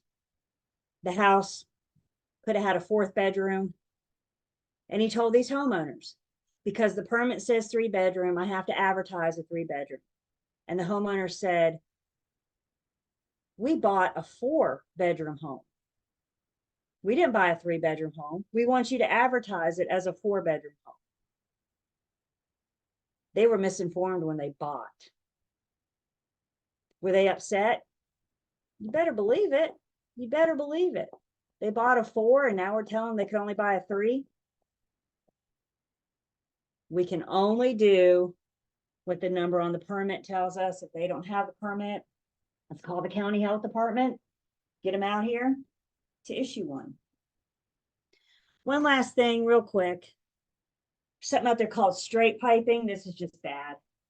This is bad. With straight piping, you might see a pipe going straight from the house to a nearby creek. Now, before y'all get too excited, where we see this the most is maybe water from the washing machine, the hose from the washing machine. But no matter when we see straight piping, it's a material fact that we have to disclose. I get the question all the time, do I call the cops? Because it's illegal. So if I see this, do I call the cops? I'm going to leave that up to you and possibly up to your broker in charge, your boss. We'll talk more about your broker in charge. What I need you guys to know is that it's a material fact. We haven't been officially introduced to material facts yet, but material facts must be disclosed.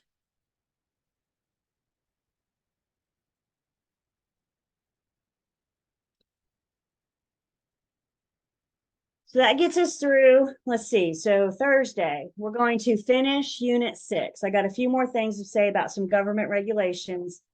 And then we're going to get into our privately imposed land use controls. So privately imposed land use controls are our restrictive covenants that we get if the property's in a homeowners association. So we're going to talk about covenants, bylaws a little bit. After Unit 6, we get into Unit 20. Make a note of that. After we get into 20.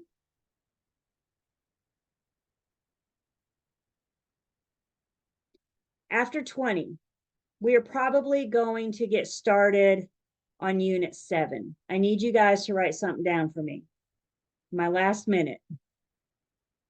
Units 7, 8, 9, and 10. Everybody hear me? 7, 8, 9, and 10 are heavily tested units. 7 through 10. We will get started on 7 on Thursday. And then, of course, before we leave Thursday, we'll talk about what next week's going to look like. I'll go ahead and tell you, next week, we're going to be in Unit 7 all week. So you're looking ahead, finish up 6, Unit 20, and then we get into our heavily tested units. I'll talk about what that means. You can look forward to a lot of red stars. I'll tell you that. Questions?